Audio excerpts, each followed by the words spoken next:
Good evening दोस्तों। मैं एक शराबी हूँ और मेरा नाम अनिरुद्ध है और केवल एक उच्च शक्ति हाय की दादा। कृपा है आप लोगों का। Hello hi hello. सर।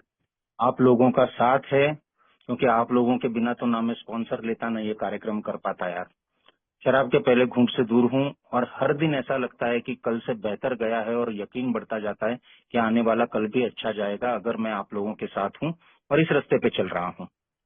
मुझे बोला गया है कि हाउ इट वर्क्स की मेरी अंडरस्टैंडिंग मैं आपसे शेयर करूं। और मेरी अंडरस्टैंडिंग क्या है यार, जो मेरे स्पॉन्सर ने मुझे बताने की कोशिश करी और जितना मैं समझ पाया हूं वो मैं आपके साथ साझा करने की कोशिश कर रहा हूं।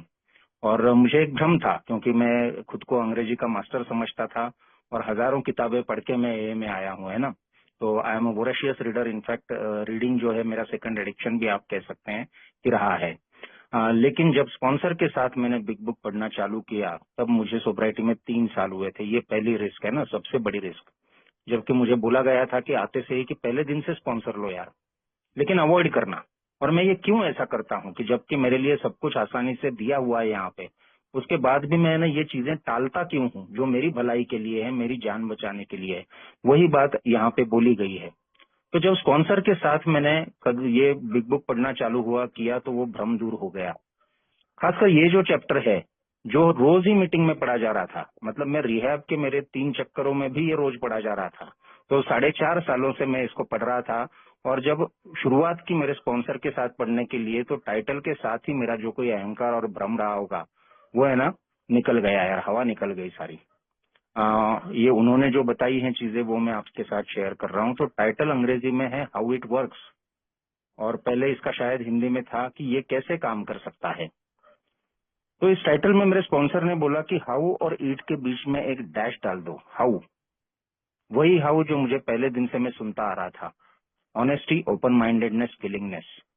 तो हाउ, उसके बाद डैश, इट वर्क्स। वर्क्स के बाद उन्होंने एक्सक्लेमेशन मार्क, यानी जिसे हम हिंदी में कहते हैं विस्मयादि बोधक चिन्ह। इट वर्क्स मतलब यकीनन ये काम करता है। मुझ में अगर ईमानदारी है, दिमाग को मैं खुला रखता हूँ और इच्छुकता है तो ये काम करता है। और क्या काम करता है? तो ये कार्यक्रम यार, जिसके लिए उन्होंने पहले ही बोला शुरुआत की लाइन में ही कि शायद ही हमने किसी ऐसे व्यक्ति को देखा है जिसने हमारे कार्यक्रम को पूरी तरह अपनाया हो, इस रास्ते को पूरी तरह अपनाया हो। तो पूरी तरह मतलब 100%। और ये 100% वाली बात समझने के लिए मेरे को 1.5 साल लग गया यार। और ये रास्ता क्या है? तो एक सरल सा कार्यक्रम है, और सरल सा कार्यक्रम जो है वही जीने का तरीका है। तो है तो सरल सा कार्यक्रम, लेकिन मेरे जैसा जो है इंसान वो रिकवर नहीं हो पाया आते से ही, वो सोब्राइटी के रास्ते पे नहीं चल पाया। तो उन्होंने बोला है कि कुछ लोग ऐसे होते हैं जो या तो इस सरल से कार्यक्रम के प्रति खुद को समर्पित नहीं कर पाते हैं या करना नहीं चाहते हैं। मेरे मामले में मैं देखता हूं कि दोनों चीजें चल रही थी, कि पहले तो करना नहीं चाहता हूं, कर नहीं पा रहा हूं क्योंकि आया तब बहुत डेस्परेट था। लग रहा था कि किसी भी हाल में इस प्रॉब्लम से मैं छूट जाऊं यार, सब कुछ बर्बाद हो चुका था मेरा टोटल। रॉक बॉटम जिसको बोलते हैं वो मैं ए में आने के 1.5 साल पहले मैं देख चुका था। तो मैं करना चाहता था लेकिन कर नहीं पा रहा हूँ, क्योंकि चीजें ही समझ में नहीं आ रही है। पुरानी धारणाओं को काफी सारी ले आ रहा हूँ कि मैं बहुत नॉलेजेबल हूँ, मैं बहुत बुद्धिमान हूँ, मेरे को बहुत सारी बातें आती है, मैंने बहुत कुछ लाइफ में अचीव किया है, बड़े बड़े लोगों के साथ रहा हूँ। और यहाँ पे सिंपल लोग थे जो अपना कहाँ से आए हैं बैकग्राउंड में, किस बैकग्राउंड से, ये नहीं बता रहे थे। वो सिर्फ शराबी के तौर पे अपनी पहचान दे रहे थे। तो यार मैं पहले तो ये है कि समर्पित ही नहीं, कैसे करना है यही समझ में नहीं आ रहा है। और जब मेरे को पता चला कि ये कार्यक्रम काम करता है यार, लोग सोबर हो रहे हैं, 2-2 साल, 4-4 साल, 6-6 साल इंदौर में थे लोग, तो बाद में मुझे डर लगने लगा यार ये तो काम करेगा, इसका मतलब है शराब के पहले घूंट से मेरे को जिंदगी भर दूर रहना पड़ेगा। तो ये क्यों था मेरे साथ ऐसा, जबकि शराब ने बर्बादी का कोई भी कसर नहीं छोड़ी थी, पूरी तरह से खत्म हो चुका था। उसके बाद भी जो मेरी बेईमानी है, ईमानदार मैं होना ही नहीं चाहता हूँ। कुछ लोग होते हैं जो हो नहीं सकते हैं, उसका भी कारण उन्होंने दिया है कि वो भावनात्मक रूप से है ना बहुत ही वो डिस्टर्ब रहते हैं या मानसिक तौर पे कुछ मुद्दे होते हैं, तो वो हो नहीं पाते हैं। और उनके लिए भी ए में यार बहुत है ना सहानुभूति का दृष्टिकोण रखा गया है। मेरे जैसा इंसान है बहुत जजमेंटल है। रिहैब में कोई एक मेरे साथ बंदा था जो बहुत ही बदमाशी करता था, और मैं तो रिहैब से ही समझता था कि मैं तो रिकवरी में आ गया हूँ, ए का कार्यक्रम पे चलने लगा हूँ। और मैंने कह दिया कि यार है ना इसका कुछ नहीं हो सकता, तो मेरे काउंसलर थे जो ए के अच्छे मेंबर थे, उन्होंने मुझे साइड में लिया, बोले अनिरुद्ध ए के रास्ते पे चल रहे हो, जब तुम्हारे जैसे इंसान में बदलाव का इच्छा आ सकती है तो तुम कैसे कह सकते हो कि ये कभी नहीं सुधरेगा। बोले ईश्वर की नजर में वो भी वैसा ही है जैसे तुम हो, तो तुम कौन होते हो डिसाइड करने वाले। अब ये बात मेरे को हर्ट हो गई, लेकिन यार हर्ट हो गई और मेरे को समझ में आता है कि ऐसा नहीं करना चाहिए, फिर भी है ना मेरे हाथ में नहीं होता है, मैं बार बार इसी तरह से करते रहता हूँ चीजें। तो ये पर्सनालिटी लेके मैं आया था, और मुद्दल में जब जब मजबूरी होती थी मेरी, तब तब मैं ए में आता था। जब जब हालत खराब हो गई है, अब शराब नहीं पी पा रहा हूँ, तब मैं ए में आ रहा हूँ।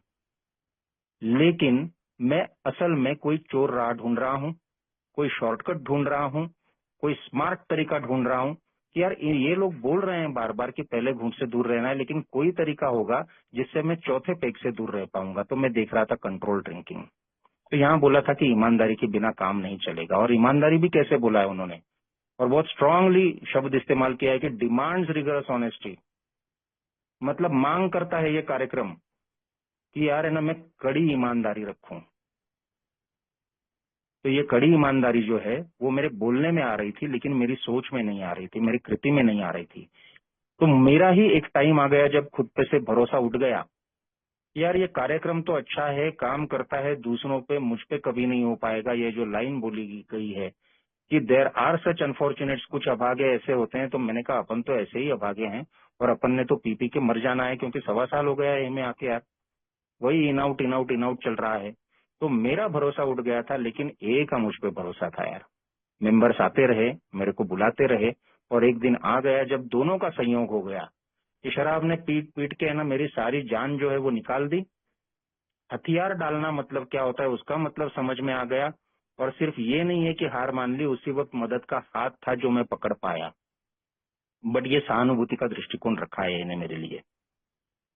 और आगे जाके ये मेरे को मेरे स्पॉन्सर ने बोला कि ये जो पहला पन्ना है जो तुम हाउ बोल रहे हो, ये ऑनेस्टी, ओपन माइंडेडनेस, विलिंगनेस, इसी को बता रहा है कि ईमानदारी तुम में होना जरूरी है, खुद से ईमानदारी रखना है। और सिर्फ ये नहीं कि मेरे को शराब से दूर रहना है, बल्कि तुमको अंदर से ईमानदार होना पड़ेगा, क्योंकि तुम शराब के बिना भी बेईमानी करते आए हो। और मैंने जब अपनी जिंदगी पे नजर डाली तो मेरे को उस पर कोई ना डाउट नहीं रहा था। मैंने सभी से यार हर जगह पे है ना वो आदत बन गई थी। मैंने यहीं पे किसी का है ना सेंटेंस सुना कि यार झूठ मेरी मातृभाषा है, और मेरे को ऐसा क्लिक कर गया अंदर। मैंने कहा कितनी सच बात बोल रही है, कितना एक वाक्य में मेरा इतना बढ़िया वर्णन हो नहीं सकता कि मैं बिना वजह भी झूठ बोल देता हूँ, कोई हासिल नहीं कुछ होने वाला। लेकिन ये मेरा है ना स्वभाव बन गया है, ये मैं बन गया हूँ। तो मेरे को लाना पड़ेगा ईमानदारी, और मेरे को लाना पड़ेगा कड़ी ईमानदारी, तभी ये रास्ता जो है ये मेरे काम आएगा। ये सरल सा कार्यक्रम जो है, ये जीने का तरीका जो है, उसको मैं अपना पाऊंगा। तो मुझे समर्पित करना है खुद को इसके लिए। फिर इसके लिए मेरे पास जो है उन्होंने कि हमारी कहानियां हैं जो जनरल तरीके से बताती है। मुझे पहले आदत थी कि मैं अपनी फील्ड बताता, कहाँ से आया हूँ क्या हुआ, उसका कोई मतलब नहीं है भैया।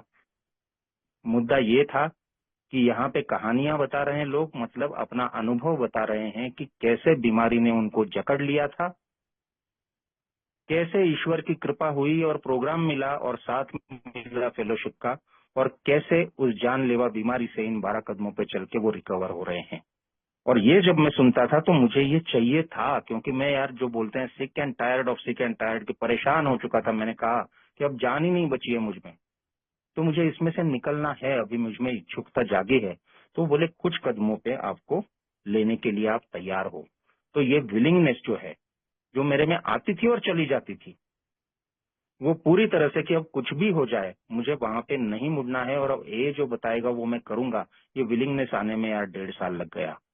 और विलिंगनेस आने के बाद भी बहुत बड़ा मेरे लिए ब्लॉक था। जो मैंने कहा कि मैं खुद को बहुत बड़ा इंटेलेक्चुअल मानता था, मैंने हजारों किताबें पढ़ी थी, और घनघोर नास्तिक, इस बात पे बिल्कुल विश्वास करने वाला कि जो भी करता है जीवन में इंसान खुद करता है, अपनी बुद्धि पे, अपने टैलेंट से, अपनी सोच से और अपनी एक्शन से कैसे वो दुनिया को है ना डील करता है, वो है ना उस पे सब कुछ निर्भर है।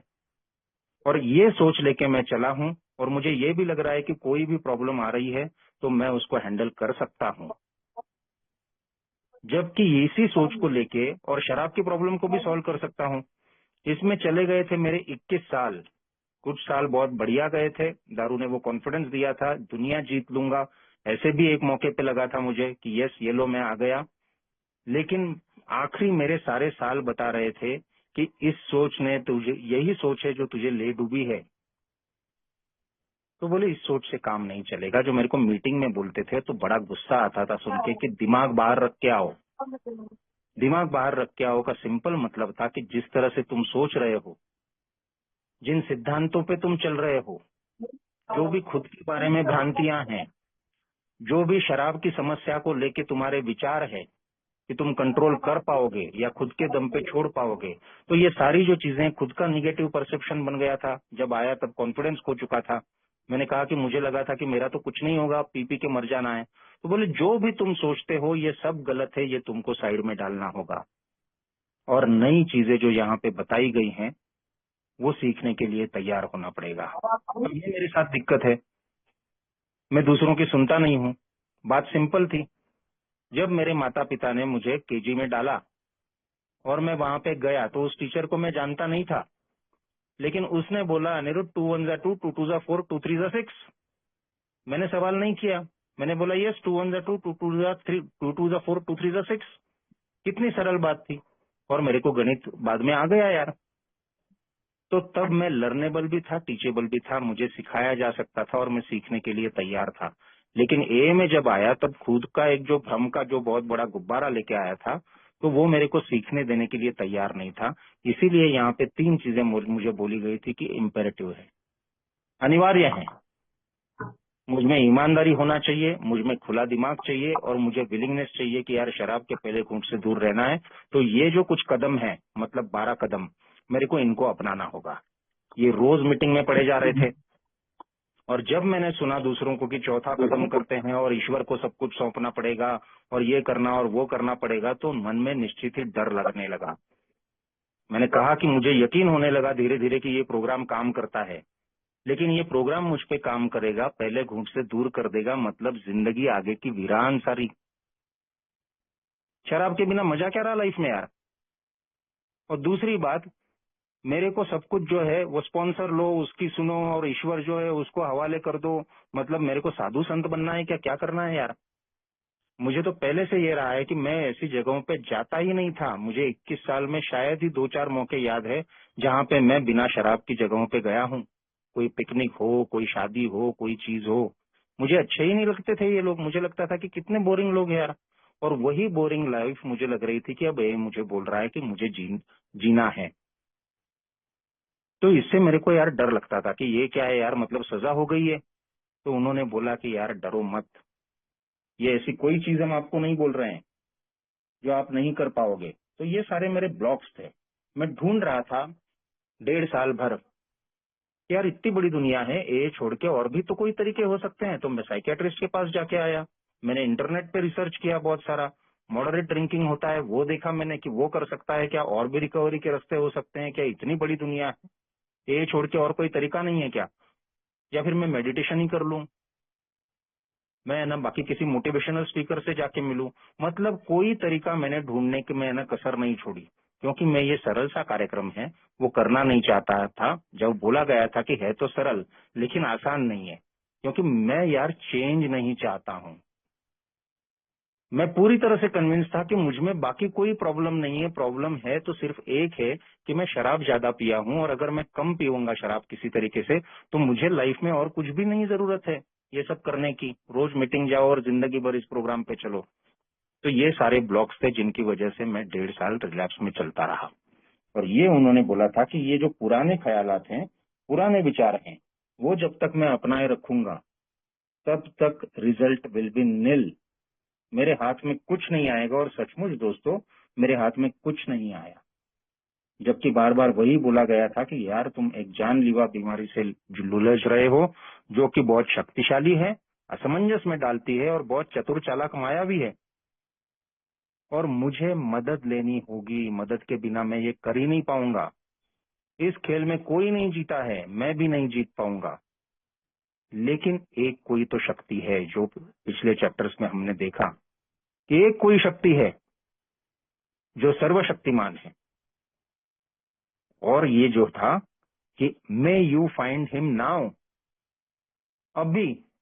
तो मुझे लगता था कि यार प्रोग्राम कब लूं, कुछ दिन मीटिंग कर लूं, ये कर लूं, वो बोल रहे हो कि अभी ढूंढो यार उसको, अभी पालो, उस रास्ते पे अभी चल पड़ो। तो सीधे बोला था कि यार ए में आ गए हो, सोबर हो, स्पॉन्सर लो, प्रोग्राम करो, ये 12 कदमों का कार्यक्रम है वो अपनाओ, क्योंकि आधे अधूरे प्रयासों से हमें कुछ भी प्राप्त नहीं होता है। We stood at the turning point. Turning point मतलब यहाँ से तुम्हारा जीवन बदल सकता है। और यही बात मेरे ना छोटे दिमाग में घुसती नहीं यार। पूरा तहस नहस हो चुका था लाइफ में, कुछ बचा नहीं है। यहाँ से वो बोल रहे हैं कि जिंदगी बदल जाएगी, और मैं हूं कि वो मोड़ लेने के लिए तैयार नहीं हूं। तो मुझे उन्होंने बोला कि खुद को सौंप दो, पूरी तरह से सौंप दो, प्रार्थना करो उस ईश्वर से कि यार मेरा संरक्षण करो और मेरा ख्याल रखो, कुछ भी मत रखो अपना, पूरी तरह से सौंप दो। ईश्वर ही नहीं मानूं तो सौंपू किसको? अनुभवों ने बता दिया कि तुझे कुछ समझ में नहीं आता है, ईश्वर भी समझ में नहीं आ रहा है, लेकिन इतना तो समझ में आना चाहिए कि ए की वजह से बार बार जान बच रही है।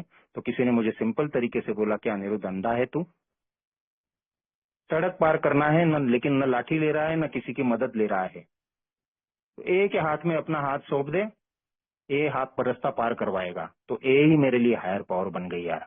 और यही जो है उन्होंने बोला कि ये कदम है ना, 100% में अगर ए को सौंप देता हूं तो ये प्रोग्राम ऑफ रिकवरी है, जो hopeless state of body and mind है मेरी, उसमें से बाहर निकालने का, पर्सनालिटी जो है एडिक्टिव मेरी उसको पूरी तरह से चेंज करने का, नेगेटिव टू पॉजिटिव करने का जो है, ऑनेस्टी, ओपन माइंडेडनेस और विलिंगनेस के साथ चलता हूं। तो ये प्रोग्राम ऑफ रिकवरी है, यही प्लान ऑफ एक्शन है, ये 12 कदम। ये 12 कदम जो हम रोज पढ़ते हैं, और उसमें के आप जो पहले स्पीकर आए हुए हैं, स्टेप 1 स्टेप 2 हम देख चुके हैं। ये 12 कदम मैं पूरी तरह से नहीं पढ़ता हूँ, लेकिन वही जो 12 कदम जो दिए हैं उसके बाद उन्होंने कहा कि many of us exclaim what an order, I can't go through it. तो उन्होंने बताया कि यार हम कोई संत नहीं है, कोई भी है ना परफेक्ट नहीं रहा है, हमको बस ये पता चला है कि इस आध्यात्मिक रास्ते पे आगे आगे बढ़ते रहना है। अब मुझे याद है कि जब मैं शुरुआत में आया था, रिहैब में आने के बाद मैं कुछ दिन बहुत अच्छा रहता था, और उसके बाद पुराने पैटर्न्स पे फिर से चलने लगता था। और जब मुझे बोला जाता था कि यार तुम तो पहले जैसा कर रहे हो, तो मैंने कहा चाहते क्या हो? कि पूरा का पूरा टाइम बिग बुक में ही लिखा है कि हम संत नहीं है। मेरे स्पॉन्सर ने बोला कि निगेटिवली कभी भी ए की जो बिग बुक है उसमें की चीजों को मत लो, ये जस्टिफिकेशन नहीं हो सकता है तुम्हारा गलतियां करने का, हम संत नहीं हो सकते, लेकिन हमको वो आदर्श रखने हैं। यहाँ पे जो भी बातें बताई गई है इसमें हम परफेक्ट नहीं होने वाले, लेकिन परफेक्शन का हमको आदर्श तो रखना है। बोले मैथ्स में कभी 100% आए थे तुमको? मैंने कहा नहीं आए, लेकिन क्वेश्चन पेपर तो 100 करते रहता था ना, एम तो तुमको 100 का था और 100 के पैमाने में होता था ना। तो यहाँ पे तुम्हारी परीक्षा नहीं ले रहे हैं कोई, लेकिन यार जीवन और मृत्यु का सवाल है, तो तुमको अपना सबसे अच्छा कोशिश तो करना पड़ेगा। तो कभी भी बहाना मत देना यार हम संत नहीं है और मैं तो शराबी हूँ, गलतियां कर सकता हूँ। और तब से मैं यार देखता हूँ कि ये निगेटिव एटीट्यूड है ना, मैं नहीं लाऊं। ये प्रोग्राम मेरे में अच्छा चेंज लाने के लिए है, तो मैं लाते रहूं। बोले कि we are willing to grow along spiritual lines, ये आध्यात्मिक कार्यक्रम है, इसमें हम बढ़ने की कोशिश करते रहेंगे, और ये जो यहाँ पे दिए गए हैं आध्यात्मिक सिद्धांत वो मेरे प्रगति के लिए दिशा निर्देश हैं। और जो अब तक पढ़ा है और जो आगे के एक्सपीरियंस है उनके आधार पर 3 प्रासंगिक विचार मेरे को बताए गए थे कि हम शराबी थे और अपना जीवन नहीं संभाल पाए।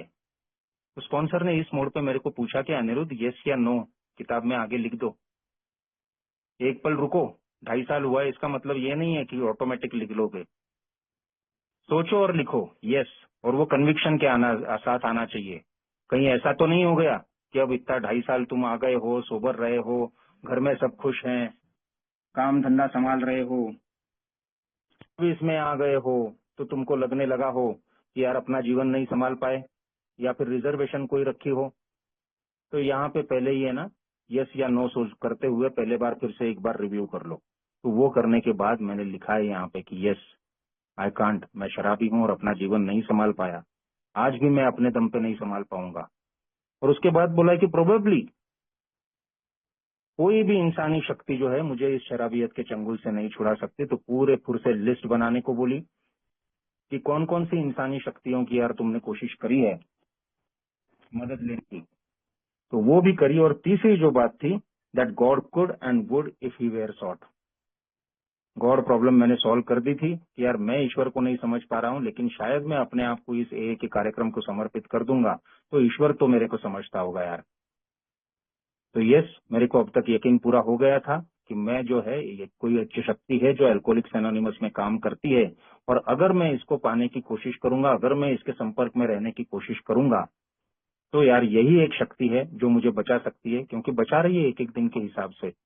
जो बंदा एक पल भी नहीं रह पा रहा है शराब के बिना, आज वो एक एक दिन के हिसाब से न सिर्फ शराब से दूर है, लेकिन उसको मजबूरी नहीं लग रही है शराब से दूर रहने में, उसको आनंद आ रहा है। उसके सामने मौके आ रहे हैं, वो खुद नहीं भाग रहा है अब शराब के मौके ढूंढने के लिए, लेकिन यदा कदा अगर मौके आते भी हैं तो शराब में आज वो ताकत नहीं है कि वो है ना यार मेरे को प्रलोभन में डाल दे, क्योंकि आज ये जीवन जो है मैं नहीं चला रहा हूँ, एक कोई शक्ति है जो चला रही है। तो मुझे इन बातों का यकीन था, और बीइंग कन्विंस्ड, बोले इस बात का यकीन होना जरूरी है, क्योंकि इन बातों के बिना जो है तुम तीसरा कदम नहीं ले सकते हो। और तीसरा कदम यह था कि मेरी जीवन और मेरी इच्छाएं मेरे को ईश्वर के हाथों सौंपना है। अब यहाँ पे मेरे को डर चालू होते थे कि जीवन का तो समझ जाता हूँ, लेकिन इच्छाओं का क्या, क्योंकि इच्छाएं असीम है मेरी यार, खत्म ही नहीं होती। सोब्राइटी में आता हूँ तो मैं पहले जैसा बर्ताव नहीं कर रहा हूँ, पहले जैसा कि ना एकदम बिंदास जाके एकदम कुछ भी जो मन में आया वो चीजें करता था, वैसे नहीं कर रहा हूँ, लेकिन अलग तरीके से, सटल तरीके से है ना मेरी इच्छाएं आती रहती है। और मैं इतना उसमें शातिर हूँ कि मैं उनको खुद को ही ऐसे पेश करता हूँ कि वो लेजिटिमेट लगे। हाँ ठीक है यार, ऐसा करने में तो कोई गलती नहीं है। तो अब सारी की सारी इच्छाएं जब सौंपने की बात आती है तो मैं डर जाता हूँ। तो मुझे बोला गया कि यह निर्णय है, डिसीजन लेना है तुमको। पहले भी ऊपर बोला है कि हम में से ऐसा कोई भी नहीं है जो 100% कर पाया हो, लेकिन क्या तुम कोशिश करने के लिए तैयार हो? तो जैसा मैंने बताया कि मुझ में तो जान ही नहीं बची थी, तो ये डिसीजन तो हो चुका था, लेकिन उस डिसीजन का इम्पोर्टेंस स्पॉन्सर के साथ मेरे को समझ में आया। और अगर मैं ये तीसरा कदम लेता हूं कि मैंने निर्णय लिया है, मतलब क्या, इसका मतलब क्या है और इसके लिए करना क्या होगा? कोई यार मैं ऐसे वस्त्र धारण करके कहीं निकल तो नहीं जाऊंगा। तो बोले कि सिंपल बात है, मुझे यकीन होना चाहिए कि अब तक जो मेरी जिंदगी थी वो है ना सेल्फ विल पे चल रही थी, मनमानी पूरी तरह से, स्वेच्छा से। और स्वेच्छा से चलने वाली जिंदगी जो है वो सक्सेसफुल नहीं हो सकती। और इस मोड पे मुझे ना यार, मुझे फिल्मों का बड़ा शौक है, और कुछ डायलॉग मेरे को समझ में आया कि मेरे को इतना क्यों हिट करते थे। वो ऑलरेडी हिट है लोगों में, लोगों को पसंद आए हैं, लेकिन मुझे शायद है ना अलग तरीके से पसंद आते थे। जैसे एक डायलॉग था कि मेरे मन को भाया, मैं कुत्ता काट के खाया। तो मैंने ये अल्कोहलिज्म के दौरान देखा था, लेकिन मुझे समझ में आया कि मैं ना सोब्राइटी में भी वो इस्तेमाल कर रहा था, बीच बीच में जब रहता था। तो मुझे वो पर्सनालिटी इतनी पसंद आई, वो थॉट इतना पसंद आया कि मैं जैसा चाहे जीऊंगा यार, मेरी मर्जी। और भी था एक कि हम जहाँ खड़े होते हैं लाइन वहीं से शुरू होती है। मतलब क्या समझता था मैं खुद को यार। और लास्ट जो मेरी प्रेजेंट सोब्राइटी है उसमें वेब सीरीज देखी, उसमें था डायलॉग, कभी कभी तो लगता है साला अपुनिश भगवान है। और मैं आइडेंटिफाई कर पाया इन चीजों से यार। जब चरम सीमा पे था मेरी शराब पीना, मतलब अच्छा कि जब मुझे लग रहा है कि शराब भी तगड़ी पी रहा हूँ, काम भी अच्छा कर रहा हूँ, पॉपुलैरिटी भी है, उन दिनों में मुझे लगता था कि कुछ भी इम्पॉसिबल नहीं है मेरे लिए। मैं पुलिस से भिड़ जाता था, बॉसेस से लड़ जाता था, सारे नियमों को तोड़ देता था, गाड़ी ऐसी चलाता था। मुझे याद है कि मैं ऐसे एक पॉलिटिकल लीडर से जाके भिड़ा था जो अगले ही इलेक्शन में सीएम बना। 2 पैक डाउन था मैं। मतलब कुछ भी कर जाता था, मुझे लगता था कि कोई चीज मुझे रोक नहीं सकती और कोई चीज मुझे है ना नुकसान नहीं पहुंचा सकती, एवरीथिंग इज पॉसिबल। और ये लास्ट मेरे जो अच्छे दिन थे सो कॉल्ड पीने के, उन दिनों की बात है। ये पर्सनालिटी बढ़ते बढ़ते गई थी। मैं आज देखता हूँ कि हर जगह पे, चाहे मेरा घर हो, घर में मुझे छोटी सी चीज भी मेरी इच्छा के विपरीत नहीं लगती थी। हालांकि मैं खुद को देख रहा था कि मैं बहुत है ना, मेरी लव मैरिज हुई है दोस्तों, तो मैं पत्नी से प्यार करने वाला, बच्चों की बहुत केयर करने वाला, इस तरह से मैं खुद को देखता था। मेरी पत्नी भी बोलती है कि यार तुमने है ना बहुत ज्यादा शिद्दत से मेरे को कभी है ना मारा पीटी या गाली गलौज नहीं करी है। लेकिन आज मैं अपनी पर्सनालिटी को बहुत अच्छी तरीके से देख पाता हूँ कि एक टोस्ट है सादा, वो भी मुझे ना एकदम नरम ना एकदम कड़क चाहिए, एकदम परफेक्ट मेरे को जैसा चाहिए उसका वैसा अगर नहीं आता है थाली में तो मेरा मूड ऑफ हो जाता था कि ये क्यों बनाया। काम की जगह में देखता हूँ कि जो प्यून लेवल के थे मेरे कलीग्स सहयोगी, मुझे किसी का काम अच्छा नहीं लगता था। तो मेरा तरीका ये नहीं था कि मैं ना उनको डांटूं, उनको गाली दूं, उनको ये करूं, उनको वो करूं, नहीं। मेरा तरीका अलग था। मैं जाके है ना खुद उनके काम करता था, सारे टीम के काम मैं ही कर देता था। लोगों को तकलीफ होती है ये मैं समझ ही नहीं पा रहा था। मैं उनके काम कर रहा हूँ, मैं कोशिश कर रहा हूँ कि ये काम ऐसा नहीं, ऐसा होना चाहिए, वैसा नहीं, वैसा होना चाहिए, ये चीज ऐसी क्यों नहीं है, वो चीज वैसी क्यों नहीं है, गवर्नमेंट ऐसा क्यों नहीं कर रही है, वैसा क्यों करनी, होना तो ये चाहिए।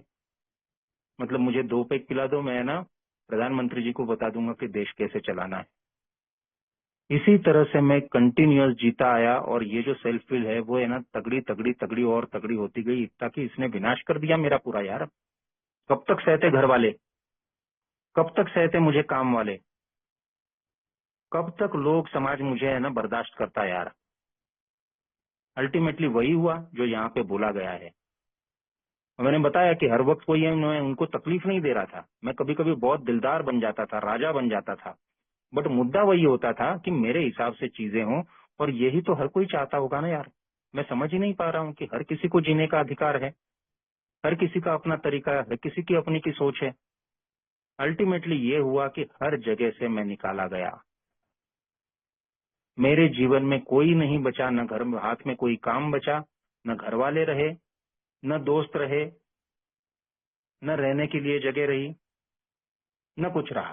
पूरी तरह से अकेला। तो मैं कन्विंस यहाँ पे हुआ पूरी तरह से यार। और इतना सब होने की जरूरत नहीं थी। 2003 में मैसेज मिला था, 2006 में मिला था, 10 में मिला था, 5 रिहैब हुए थे। हर बार नुकसान बढ़ता बढ़ता बढ़ता गया, मानी ही नहीं अपनी गलती, इसलिए इतना नुकसान हुआ। आज मैं देखता हूँ में जिनको ये बात समझ में आती है कि सेल्फ विल पे ना यार जिंदगी में हम सक्सेस नहीं पा सकते हैं। सोशल एनिमल है इंसान, सबके साथ रहना पड़ेगा, सबसे मिलके रहना पड़ेगा, तालमेल बना के रहना पड़ेगा। मैं भगवान नहीं हूँ, मेरे इर्द गिर्द दुनिया नहीं घूमती है। ये सीधी सी बात समझने के लिए मुझे ओवरऑल जो है 42 साल लग गए और ए में आने के बाद 1.5 साल लग गया। अब ये ऐसा क्यों था? तो सीधा कारण बता दिया है कि बहुत ही सेल्फ सेंटर्ड और ईगो सेंट्रिक, अहंकारी एक नंबर का और आत्म केंद्रित। बाद में मैंने ए में ही पढ़ा, बहुत अच्छा कहीं पे लिखा है कि मैं शराब में नहीं डूबा था यार, मैं खुद में डूबा था। इतना अहंकार कि मुंबई में सड़कों पे जी रहा हूँ, फुटपाथ पे जी रहा हूँ और तब भी पछतावा नहीं हो रहा है। मेरे मन में यही चल रहा है कि जिस दिन ऑटोबायोग्राफी लिखूंगा ना, उस दिन ये सब चैप्टर लिखूंगा कि कैसे मैं सड़कों पे जी रहा था।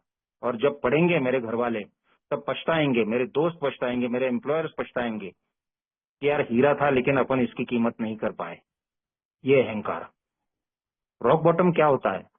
4-4 दिन खाने को नहीं मिल रहा है,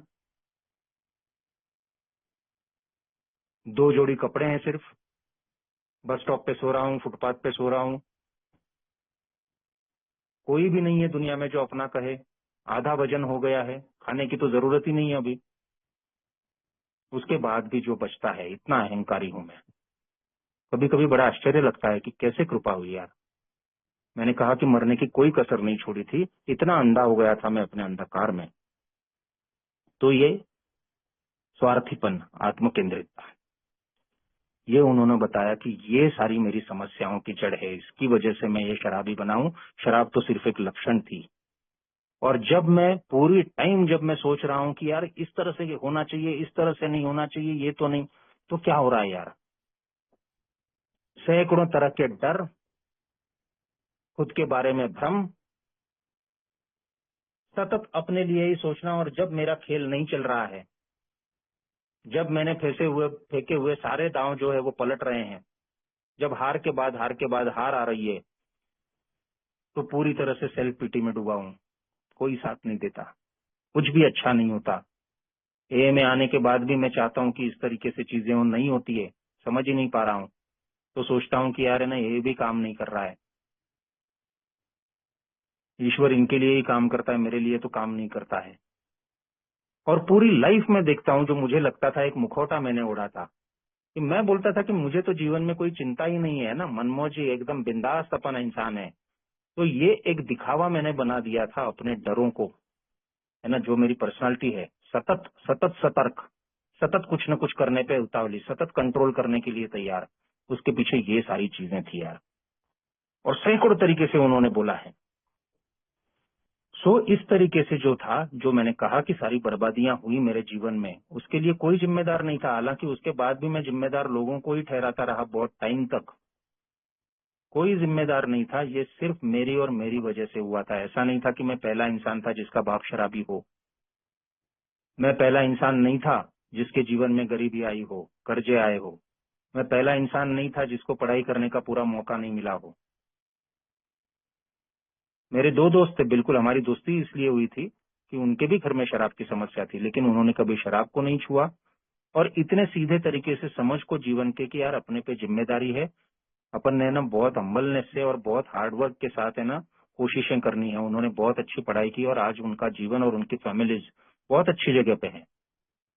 तो उनमें वो प्रॉब्लम नहीं थी, प्रॉब्लम मुझ में थी। मेरे अंदर से ये जो सारी चीजें आती थी और ये सारा खेल में जो बनाने की कोशिश करता हूँ वो अंत में बिगड़ जाता है। सेल्फ विल रन रायट कहा है।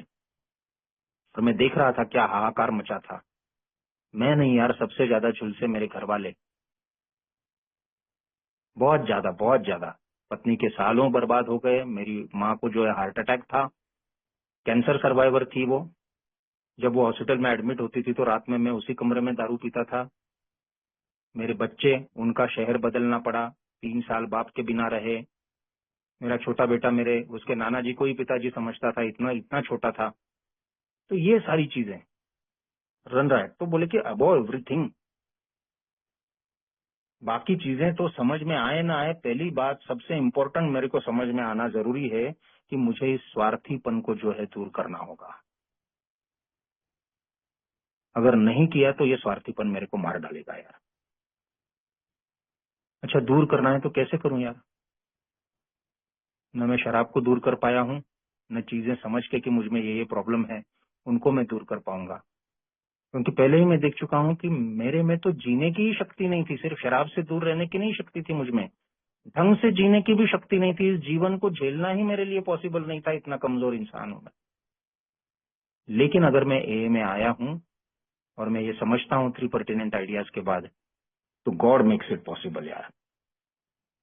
वो बोले कि ये अक्सर देखा गया है कि और दूसरा मेरे पास कोई तरीका ही नहीं है, क्योंकि सारे तरीके तो मैं आजमा के आ चुका हूं। मेरे पास, मैंने कहा कि हजारों किताबें पढ़ के आया था और मेरे सामने कई ऊंचे ऊंचे आदर्श थे, बट मेरी दिक्कत ये थी कि आदर्श बहुत ऊंचे होते थे और मेरी करतूत और मेरी सोच उतनी ही नीची होती थी, बिल्कुल ऑपोजिट। और यही तनाव जो है वो मैं सहन नहीं कर पा रहा था। कथनी और करनी और सोच, इनमें कोई तालमेल ही नहीं। तो एक शराब से भी जो है वो मुझे लगता है कि मैंने 15 साल कोशिश करी लड़ने की ए में आने से पहले भी, लेकिन मैं नहीं दूर कर पाया। वैसे ही इन चीजों को मैं दूर कर नहीं पाऊंगा। तो बोले कि ईश्वर करेगा, और कैसे करेगा वो मुझे आगे बताया गया कि first of all we have to quit playing God. जो मैंने कहा कि कभी कभी तो लगता है मैं ही भगवान हूँ, और सटली पूरे टाइम पे मैं यही करता हूँ। मैंने अपने काउंसलर से पूछा एक बार, अंदर बहुत मेरा इंटेलेक्चुअल दिमाग चलता था। मैंने कहा बाकी सारी चीजें तो समझ सकता हूँ मैं, लेकिन बच्चों को भी मैं नहीं बदल सकता हूँ। तो बोले बच्चों को भी तुम बदल नहीं सकते हो, अगर बदलने का कोशिश करोगे तो दांव तुम पे वैसे ही उल्टेगा जैसे बाकी के उलटते आए हैं आज आज तक। तो बोले कि ये जो ड्रामा ऑफ लाइफ है मेरा जीवन तो महानाट्य बन गया था, मेलो ड्रामा था पूरा का पूरा। तो मुझे वो डिसीजन लेना पड़ा। डिसीजन लेना पड़ा मतलब क्लियरली दिखाई दिया यार कि मेरे लिए तो पहले कदम का और दूसरे कदम का मतलब ही ये था कि मेरे जैसा हद दर्जे का बेवकूफ नहीं है कोई, जो समझता है कि वो बुद्धिमान है बहुत और ये जीवन चला सकेगा। और पूरी तरह से अनसक्सेसफुल, जो भी कोई ग्रेस ऑफ गॉड कहिए, लोगों का अच्छापन कहिए, मदद कहिए, कुछ जीवन में कुछ मुझे मिला था, वो सभी तो अपने हाथों से लुटा के आ चुका हूँ। लव मैरिज था, बहुत अच्छी फैमिली थी, सब कुछ लुटा चुका हूँ मैं। कैसे मैं समझ सकता हूँ कि मुझे कुछ समझता है यार? यहाँ सामने मौत दिखाई दे रही है पी पी के, और फिर भी मैं उसकी ओर बढ़ रहा हूँ। इंसैनिटी मुझे समझाई गई है, मैं कैसे समझदार हो सकता हूँ यार? मैं तो हद दर्जे का बेवकूफ इंसान हूँ जिसे कुछ भी समझ में नहीं आया 42 साल का होने तक। और मैं भगवान बनने की कोशिश कर रहा हूँ, मैं डिसीजन ले रहा हूँ, मैं डिसीजन नहीं ले सकता हूँ यार। मुझे डिसीजन लेना है तो अब ये लेना है कि मैं ये जीवन नहीं चला सकता। मुझे ये जीवन जो है, जो भी मेरी समझ हो, बहुत मेरे को फ्रीडम दी यार। मेरे जैसा नास्तिक तो कभी टिकता ही नहीं, एक दिन नहीं टिकता है में। लेकिन उन्होंने बोला तुम्हारी अंडरस्टैंडिंग का पकड़ लो यार, हायर पावर हम नहीं बोल रहे हैं इस ईश्वर को मानो या इस कंसेप्ट को मानो या इसको मानो, नहीं, तुम तय करो। कुछ तो है ये मानो, खुद को मत मानो। जब मैं झगड़ रहा था गॉड कंसेप्ट से, तब आया एक पोस्टर है ना हमारे व्हाट्सएप ग्रुप पे, ये उनके लिए काम करता है जो भगवान को मानते हैं, ये उनके लिए काम करता है जो भगवान को नहीं मानते हैं, लेकिन ये उनके लिए नहीं काम करता जो खुद को भगवान मानते हैं। और मैंने यहाँ पे बहुत आइडेंटिफाई किया खुद को, तो मैंने कहा ये खेल तो नहीं चलेगा, इसके आगे जो है मैं अपना दिमाग नहीं चलाऊंगा किसी हालत में।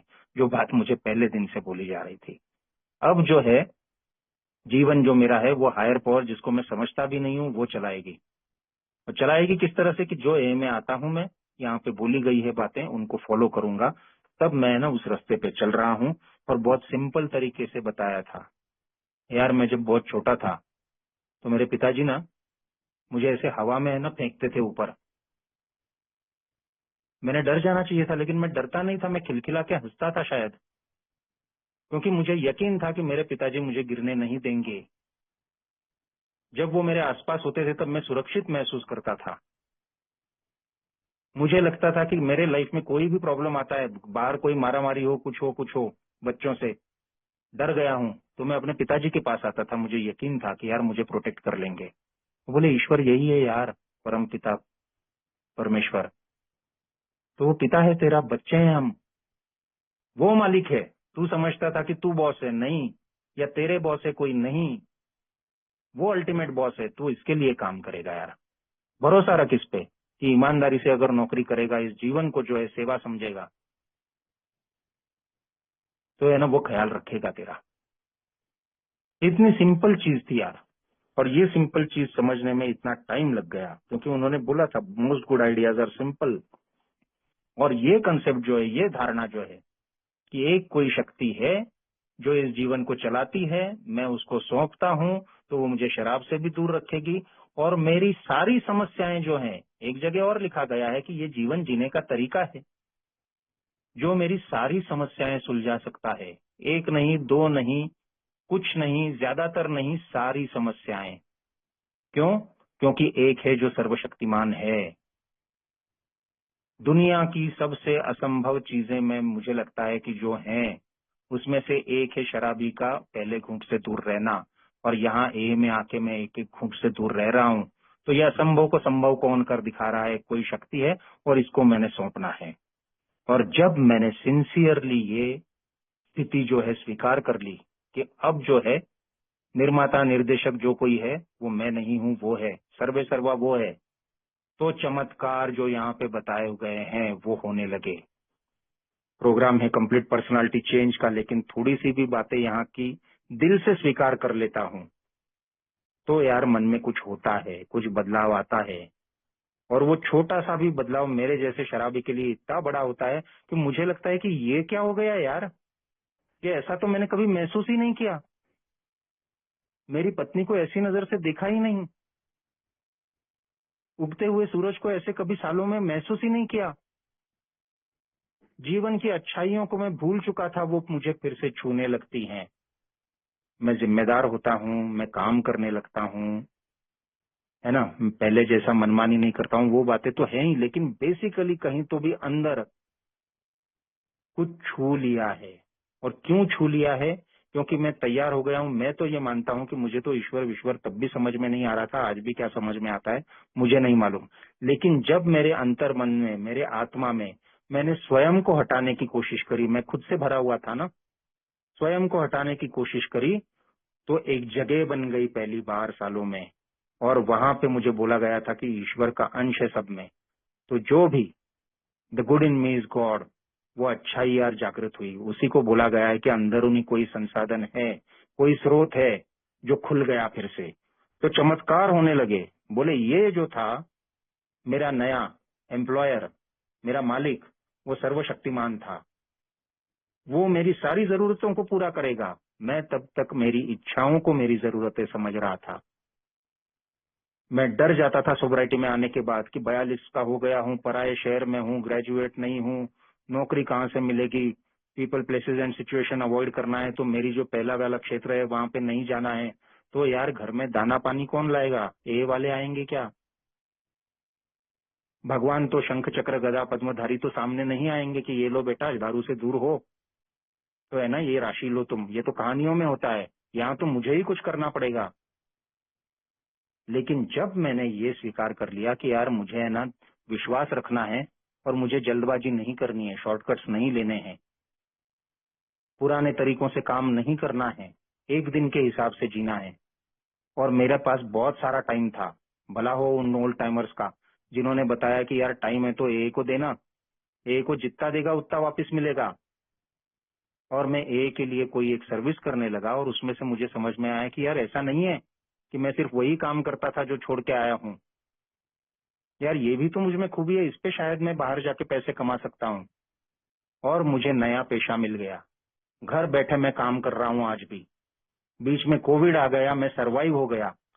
जिन जिम्मेदारियों का मुझे डर लगता था कि ये कैसे होगा, और भी जगहों पे लिखा है कि यार आप मीटिंग में आते रहो, अपने प्रॉब्लम्स मेंबर से शेयर करते रहो, ईश्वर से प्रार्थना करते रहो, जिंदगी की सारी राहें जो हैं वो यहाँ से खुलेंगी। और मेरे लिए तो खुली यार। रिश्ते इस तरह से हो गए थे कि असंभव लग रहा था। डाइवोर्स तक जाके वापस आया हूँ कि कल डाइवोर्स होने वाला है, और आज वापस लेती है पत्नी। 3 साल फैमिली से अलग रहा हूँ। लेकिन ये जो मेरे को डर लगता था कि ये सब कैसे ठीक होगा, जो उनमें से जो जरूरतें थी, आज तक मुझे ए में आने के बाद कभी भूखा नहीं रहना पड़ा है यार, जैसे मैं पहले रहा हूँ। समस्याएं आती हैं, आ रही हैं, आती रहेंगी, लेकिन हर समस्या से बाहर निकला हूँ तब जब मैंने अपने पुराने तरीके, अपनी होशियारी नहीं अपनाई है। जब जब मैं गया हूँ ईश्वर से ढूंढने, स्पॉन्सर के मार्फत, आप लोगों के मार्फत, किसी से बात करके या लिटरेचर के थ्रू या सिंपल प्रार्थना में कि क्या करूं मैं, तो सॉल्यूशन मिला है। असंभव सी चीजें लगने वाली है कि इसमें से कैसे निकलेंगे, उसमें से रास्ते निकले हैं यार। और यही जो मुझे लगता है फिर आज, जो मैंने शुरुआत में भी कहा कि कल से आज का दिन अच्छा गया, और यकीन है कि आज से है ना आने वाला कल अच्छा जाएगा, क्योंकि आज मैं वो शक्ति महसूस करता हूँ। मैंने कहा कि जब मुझे महसूस हुआ कि यार मैं खुद को बाजू में करता हूँ अपनी अंतरात्मा से, तो ईश्वर की जगह बन जाती है, क्योंकि वो तो पहले से ही था वहां पे। तो मुझे एक नई शक्ति का एहसास होता है कि यार मेरे को शराब से भी डर नहीं है, और जीवन की समस्याओं से अब भाग नहीं रहा हूं मैं। दिन ब दिन वो फेथ बढ़ता जाता है कि कोई भी समस्या, मुझे ऐसे बहुत सिंपलिस्टिक चीजें अच्छी नहीं लगती थी, लेकिन वो गाना है, ये मत कहो खुदा से मेरी मुश्किलें बड़ी हैं, ये मुश्किलों से कह दो मेरा खुदा बड़ा है। आज मेरे को उन लाइन पे यकीन है यार। तो ये होता गया है 7 साल में, मैं देख रहा हूँ इतने आफ्टर इफेक्ट्स हैं मेरे अल्कोहलिज्म के, पैसे से लेके, रिश्ते से लेके सारी समस्याएं। लेकिन एक भी समस्या पे न जीवन अटका है, न मुझे शराब की और को भी है ना पीने का ख्याल आया है कि यार पी लूं तो है ना प्रॉब्लम दूर हो जाएंगी। नहीं, क्योंकि यहाँ पे मेरा पुनर्जन्म होता है। जब मैं ईश्वर को अपने आप को सौंप देता हूँ, तो मेरे को आज का, कल का या आने वाला मृत्यु के बाद क्या होगा, मुझे किसी बात का डर नहीं रहता है। मैं निश्चिंत हो जाता हूँ। और ये जो स्टेप 3 पे मैं आया हूँ, उसके लिए बहुत सुंदर प्रार्थना दी है उन्होंने। यार मैं खुद को है ना, अपने आप को मैं आपके हवाले कर दूं, और मुझे ये स्व के बंधन से मुक्ति दिला दो। ये था, इस जेल में मैं रहता आया हूँ। मुझे लग रहा था कि मैं आजाद रो इंसान हूँ, नियमों का पालन नहीं कर रहा हूँ, जैसा चाहिए वैसा जी रहा हूँ, लेकिन वैसा नहीं था, मैं मजबूर था। ये जो अपना मैं सेल्फ, अपनी वाली चलाना, अपने ही तरीके से सोचना, इसका बंधक बना था यार मैं। इसीलिए दूसरे लोगों की तरह नहीं जी पा रहा था मैं। दूसरे लोगों की जिंदगी कितनी आसानी से कट जाती है, मेरी क्यों इतनी कॉम्प्लिकेटेड हो गई। तो ये स्व के बंधन से मुक्ति दिला दो, ताकि मैं आपकी इच्छा के अनुसार जी सकूं।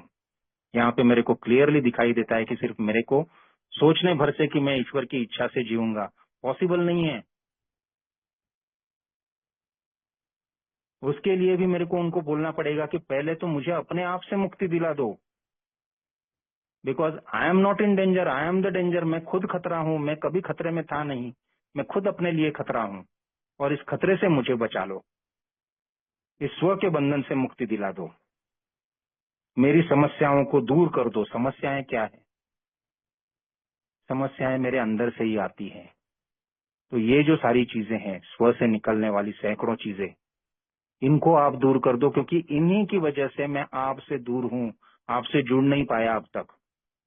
मैंने अपने लिए ये अंडरस्टैंडिंग, ये विजुअलाइजेशन बना दिया कि यार मैं मोबाइल कहीं पे ले जाता हूँ और जहाँ जैमर लगा रहता है वहां नेटवर्क नहीं आता, तो ये मेरे अंदर जैमर लगे हुए हैं।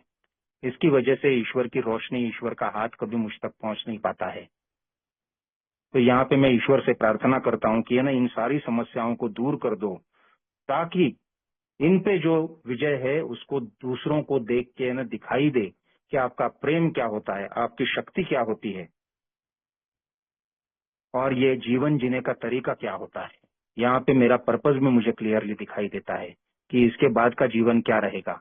अगर मुझे अपने स्वार्थीपन से नहीं जीना है तो मुझे दूसरों के लिए जीना है। दूसरों के लिए जीना है मतलब कोई मैं जाके दुनिया का उद्धार नहीं करने वाला हूँ। मेरी जान बचाई गई है, मुझे मैसेज दिया गया है, वही मैसेज देने की मैं आगे कोशिश करूँ यार। तो ये मैं जो है, यहाँ पे से मैं जो ईश्वर का जो है संतान बन जाता हूँ, जिसको देख के यार किसी जरूरतमंद को लगे कि यस, ये निकल सकता है तो मैं भी निकल सकता हूँ। और इसके लिए जरूरी है कि हे ईश्वर, आपकी जो इच्छा है वही मैं हमेशा करते रहूं। इसीलिए मुझे रिहैब से लेके जो आदत थी, 16 बार दिन में प्रार्थनाएं करते थे, but I never meant it really. दिल से वो है ना, मैं भाव ही नहीं समझ पाया कभी, लेकिन आज समझता हूँ यार। और इसीलिए ए के प्रोग्राम के भी किसी भी शुरुआत और अंत में वही बोला जाता है कि हे ईश्वर, आपकी इच्छा चले, मेरी नहीं। उसके बाद उन्होंने किया है कि ये बहुत अंडरस्टैंड, ये जो कदम है स्पिरिचुअल आध्यात्मिक कदम जो है, इसको लेते हुए मुझे अब पूरी तरह से है ना ये समझना है कि कोशिश करना है कि मैं अब ईश्वर को पूरी तरह से हवाले कर दूं। मैं इसको किसी के साथ शेयर कर सकता हूँ, किसी के साथ बता सकता हूँ, अपनी पत्नी को बता सकता हूँ, अपने दोस्त को बता सकता हूँ, लेकिन अगर मुझे लगता है कि कोई नहीं समझेगा तो किसी को नहीं बताऊं तो भी चलेगा। लेकिन दरअसल ये था कि मेरा स्पॉन्सर था साथ में, और स्पॉन्सर ने 1 हफ्ता लिया यहाँ आने के बाद। मुझे बोला कि अनिरुद्ध, 1 हफ्ता तुम ये जो है कदम, ये जो प्रार्थना है, इस प्रार्थना में रहने की कोशिश करो, और अगले हफ्ते जब कॉल करेंगे हम इसी वक्त, तब मैं तुमसे ये प्रार्थना सुनना चाहता हूँ। और 1 हफ्ता भर जो उन्होंने कहा है, मैंने प्रार्थना में पूरा टाइम 24 घंटे रहने की कोशिश करी। और जिस दिन मैंने तीसरा कदम लिया दोस्तों, जिस दिन, मैं कोई चमत्कार होता है ऐसा नहीं बोल रहा हूँ, मैं सिर्फ अपना अनुभव बता रहा हूँ, उस रात को मेरे साथ कुछ ऐसी चीजें हुई कि मेरे जैसा नास्तिक इंसान, जो मैंने कहा कि समझ ही नहीं आ रहा है कि ईश्वर क्या है, उच्च शक्ति क्या है, उसको कुछ ऐसा अनुभव होता है कि उसकी सारी शंकाएं मिट जाती हैं, और वो बिल्कुल निश्चिंत होके अब है ना, उसको ये समझ में आता है कि मैं ना जो कोई पावर है उसके अब कनेक्शन में हूँ, कोई किंतु परंतु नहीं है। तो कंप्लीट पर्सनालिटी चेंज का प्रोग्राम है, और हर कदम जब मैं लेता जाता हूँ तब मुझ में बदलाव आता है। हर किसी के साथ अलग तरीके से आता है, लेकिन तीसरे कदम पे मुझ जैसे नास्तिक को कुछ ऐसा अनुभव होता है कि उसके मन की सारी शंकाएं मिट जाती है। क्योंकि यहाँ पे बोला गया था कि अगर ईमानदारी से, एक तो मुझे ये कदम ईमानदारी से लेना है और दूसरी बात पूरी विनम्रता से लेना है। तो अगर मैं ईमानदारी से, विनम्रता से, और कोई भी रिजर्वेशन रखे बिना, किंतु परंतु कोई नहीं रखना है यार, लीप ऑफ फेथ बोलते हैं, ले ले छलांग, नहीं गिरेगा तू खाई में, ये विश्वास रख कि तेरे को बचाया जाएगा, नीचे नेट बिछा है। तो वो जब छलांग में लेता हूँ तो उसके साथ ही मेरी सारी जिन सीमाएं हैं, जो मर्यादाएं हैं, जो बंधन है, उससे मैं यार मुक्त हो जाता हूँ। ये मैंने बिल्कुल अनुभव किया है। और ये इफेक्ट उन्होंने बोला है कि sometimes a very great one, जो मुझे लगता था कि कैसे क्या होगा यार, कैसे क्या होगा, ऐसा थोड़ी ना होता है, तो ऐसा होता है यार, ये मैं अनुभव करता हूँ। और इसके बाद उन्होंने बोला है कि ऐसा नहीं है कि ये कदम ले लिया है, पहला दूसरा तीसरा कर लिया। मैं तो यही मानता था, ठीक है ना यार, यहाँ तक कर लिया, अब क्या है। लेकिन उन्होंने बोला है कि इसके साथ और तुरंत एक है ना विगरस एक्शन का प्रोग्राम। विगरस एक्शन मतलब छोटी मोटी एक्शन नहीं, एक जोरदार कृति करना है मेरे को। और जिसका पहला कदम जो बनता है, मतलब यहाँ पे 12वें कदम में से चौथा कदम, यार पर्सनल हाउस क्लीनिंग, मेरे को इन्वेंटरी लेना है, विच many of us had never attempted. अब ये जो है हाउस क्लीनिंग वाला मामला, इसमें ना यार मैं एक्सपर्ट था। किस तरह से बताता हूँ कि जब मैंने कहा कि मेरे 5 रिहैब हुए हैं और 3 रिहैब में उनमें से एक सेशन चलता था थॉट्स एंड फीलिंग्स, जिसमें सब लोग साथ में बैठते थे और है ना आपने एक दूसरे को मदद करनी है कि यार मुझे मेरी चरित्र दोष दिखाई नहीं देते हैं, तो सब मिलके ना चरित्र दोष दिखाने की कोशिश करते हैं। और मैं जब उस सेशन में आता था तो किसी ने मेरे वहां पे बोल दिया, एक दोस्त ने, कि ये देखो ये आ गया थॉट्स एंड फीलिंग्स का बादशाह। मतलब अब ये आएगा और ऐसे ऐसे चरित्र दोष दूसरों में से ढूंढ के निकालेगा कि है ना बाकी लोग बता नहीं पाए हैं। ये मेरी मास्टरी थी, दूसरों के दोष देखना, वो कहाँ गलत है बताना, लेकिन जिसको कहते हैं कि गरेबान में झांक के देखना, वो मैंने कभी जीवन में नहीं किया था। तो उन्होंने बोला कि 2 और डिसीजन, ये बहुत महत्वपूर्ण है, बहुत अहम है, ये कदम जो है अनिवार्य है एक तरीके से, तीसरा वाला जो हमने लिया था कदम वो। लेकिन उसका मैंने कहा कि एक अद्भुत अनुभव हुआ मुझे उस रात। ऐसा अनुभव शायद कि मेरे को यार यकीन ही नहीं हो रहा था कि ये मेरे साथ हो सकता है। मेरे सारे लॉजिक, मेरे सारे ऑब्जेक्शंस, मेरी सारी चीजें टूट गई थी, तो बड़ा अद्भुत सा फील कर रहा था। लेकिन उन्होंने कहा कि इसका परमानेंट इफेक्ट कोई नहीं रहेगा अगर मैं ये हाउस क्लीनिंग का जॉब नहीं करता हूं। जैसे मैंने कहा कि जैमर लगे हैं, मेरे अंदर की ये जो चीजें हैं, ये जो ब्लॉक्स हैं, ये मेरे को हमेशा ईश्वर के प्रकाश से, ईश्वर की रोशनी से रोकती रहेंगी। तो सिग्नल कभी आ भी गया तो थोड़ी देर नेटवर्क रहेगा, फिर जाएगा, या वीक सिग्नल आते रहेगा, मेरा काम तो बनेगा ही नहीं। तो ये जो चीजें हैं, इन्होंने मुझे रोक के रखा है। शराब जो थी वो तो सिर्फ एक लक्षण थी, इन चीजों की वजह से मैं शराबी बना हूं। इन चीजों की वजह से वो जो ऑब्सेशन है वो मुझ पे सवार हो जाता है। उन्होंने बोला था कि the crux of the problem is, यहाँ पे दिमाग में है रियल प्रॉब्लम मेरे। एलर्जी तो थी, एलर्जी समझ में आ गया मेरे को, एलर्जी ये चीज भी समझने की जरूरत नहीं थी ना। ये तो मालूम था कि शराब की वजह से नुकसान हो रहा है, तो मैं शराब से दूर क्यों नहीं रह पा रहा हूँ। ये मेंटल ऑब्सेशन, ये भूत क्यों सवार है मुझ पे, ये इन चीजों की वजह से। तो इनको हटाना होगा। तो क्या थे ये कारण और क्या थी कंडीशंस, ये मुझे समझना पड़ेगा। और ये जो है ये मुझे ले आता है चौथे कदम पे, पर्सनल इन्वेंटरी के। और मेरी समझ के लिए, क्योंकि मैं ना हर चीज व्यवहारिक तौर पे समझता हूँ, मैं ये पहले बोलता था कि ये आपकी स्पिरिचुअलिटी वगैरह सब ठीक है भाऊ, लेकिन जीवन तो प्रैक्टिकल है ना। और यहाँ पे मुझे बोला गया, if it's not practical it's not spiritual. ये सारा प्रोग्राम प्रैक्टिकल है बॉस, प्रैक्टिस का है, ये काम करता है। तो इसलिए मुझे उदाहरण दिया है एक बिजनेस का। यार मैंने अगर धंधा खोला है तो मुझे रेगुलरली देखना पड़ेगा कौन सा माल बिका है, कौन सा माल बचा है, कौन सा माल खराब है, किसकी एक्सपायरी डेट चली गई है, कौन सा माल सड़ चुका है।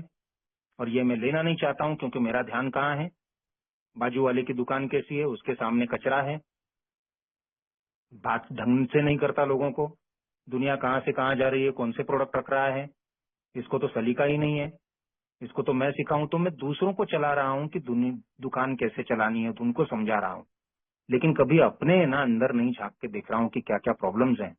और इसीलिए मैं अनसक्सेसफुल हूँ। कोई आश्चर्य की बात नहीं है कि जीवन में सब कुछ मैंने खो दिया, क्योंकि देख ही नहीं रहा हूँ कि मेरे पास ये जो सरमाया है, जिसको लेके मैं जीवन का कारोबार चलाने की कोशिश कर रहा हूँ, वो तो सब आउटडेटेड हो गया है, गंदा हो गया है, सड़ गया है। और अब देखने की डेयरिंग नहीं हो रही है। ये मैंने सुना था कि कई लोगों को चौथा पांचवा कदम करने में प्रॉब्लम होती है, मुझे नहीं थी प्रॉब्लम।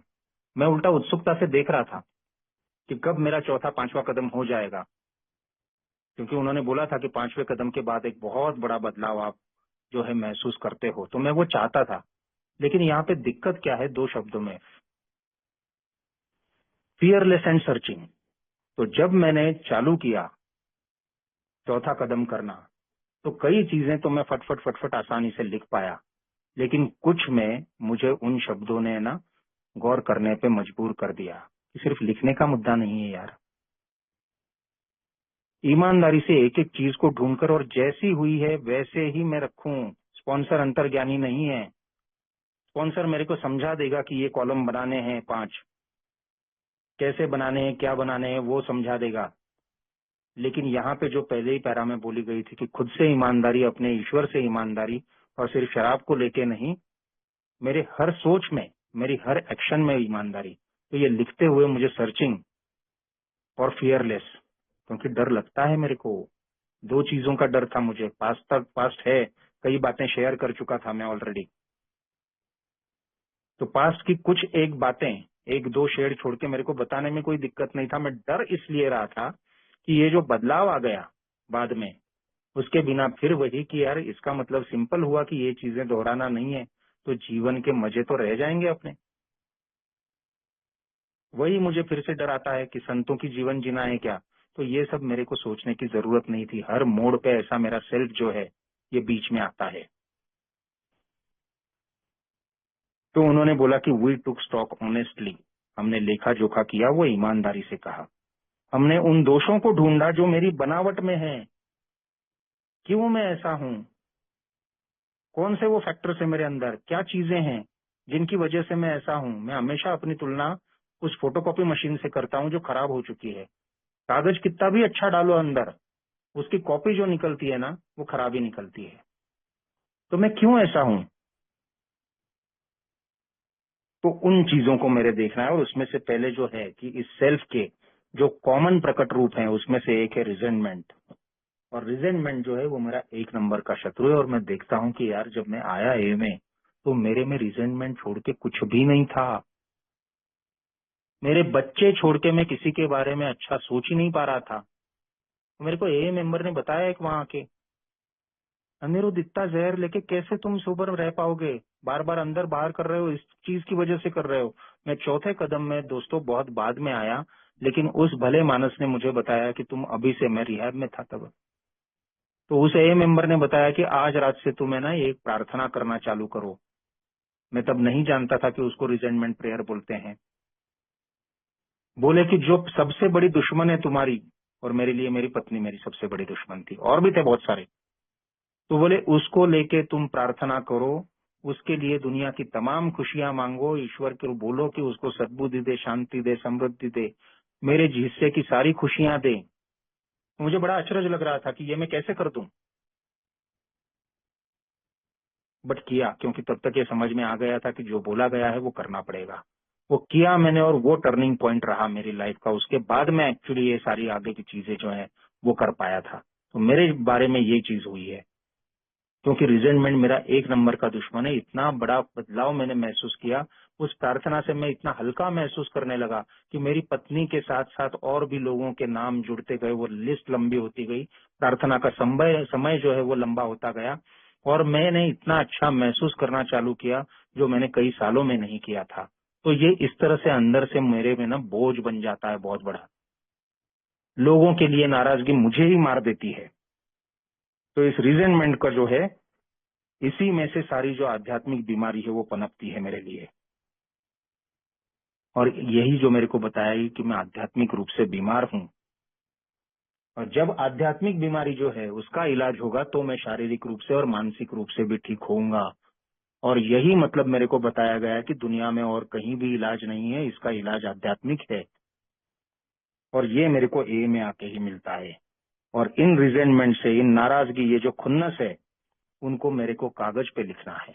मैंने ईमानदारी से बोलूं तो कंप्यूटर पे टाइप किया था, लेकिन कुछ लोग बोलते हैं कि वैसा नहीं करना चाहिए, कागज पे ही लिखना चाहिए। मैंने कंप्यूटर पे किया था, और उसमें फिर मेरे को, क्योंकि मैं देखता हूं कि मेरे को, मैंने कहा कि मेरे को कोई चीज ही नहीं बची थी।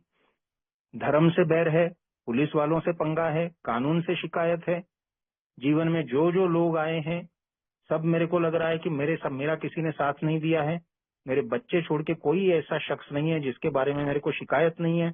तो इन सबको उन्होंने मेरे को बांटने को बोला। स्पॉन्सर ने बहुत अच्छी तरह से समझाया कि मेरे को लिखना है उन सारे लोगों के नाम, उन संस्थाओं के नाम, और उन सिद्धांतों के भी नाम, क्योंकि कर भला तो हो भला, इस चीज पे मेरे को भरोसा ही नहीं था, इस सिद्धांत पे। मैंने कहा ऐसा दुनिया में कुछ नहीं होता है। तो ऐसे कई सिद्धांत भी थे।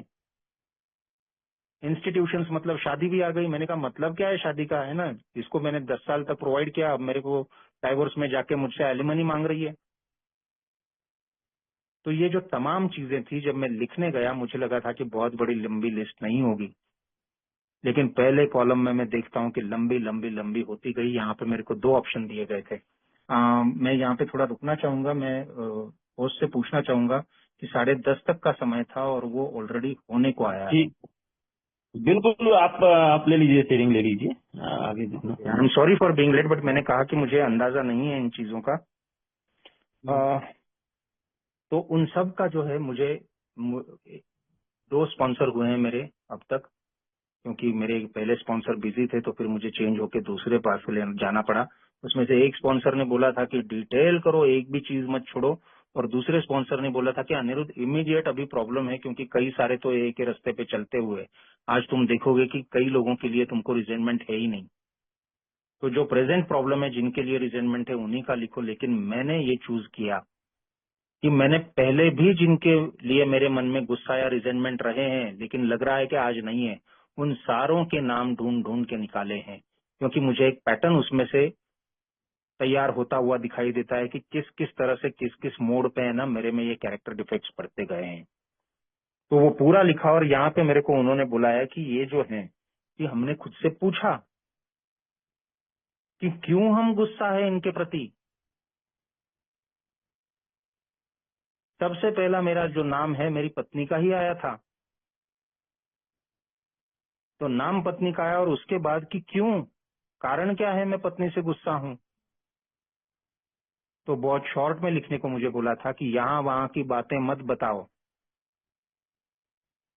क्योंकि यहाँ वहां की बातें बताने में मेन मुद्दा गुम कर देते हो तुम और खुद को जस्टिफाई करने लगते हो। क्यों गुस्सा हो, सिंपल मुझे लिखना पड़ा वहां पे कि मुझे लग रहा है कि उसका कहीं चक्कर चल रहा है। ये मैं क्लियरली अगर लिखता हूँ दूसरे कारण में कि ये कारण है, तो मुझे अगला जो कॉलम है उसमें दिखाई देता है कि क्या इफेक्ट हो रहा है। मेरा सेल्फ एस्टीम, डर जो कि स्थायी भाव है, मेरी मर्दानगी को ललकार, सेक्स रिलेशंस खराब हैं उसमें, पर्सनल रिलेशंस खराब हैं उसमें, दिमाग खराब है मेरा उसमें, है ना। तो ये इस तरह से उन्होंने बोला कि क्लियरली एक एक नाम मुझे पहले कॉलम में लिखना है, दूसरे में उसका कारण लिखना है, अलग अलग समय पे अलग अलग चीजों के कारण मुझे ये रिजेंटमेंट पैदा हुई है, एक एक करके गिन के लिखा।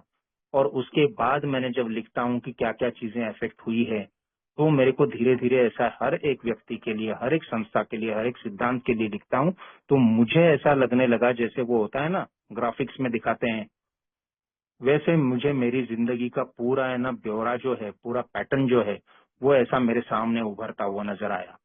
और जब मैं ईमानदारी से लिख रहा हूँ, जो हुआ है उतना ही लिख रहा हूँ, और जो हुआ है वो सब लिख रहा हूँ, और क्या क्या मेरा इफेक्ट हुआ है वो लिख रहा हूँ, तो धीरे धीरे मैं देखता हूँ कि यार ये क्या है।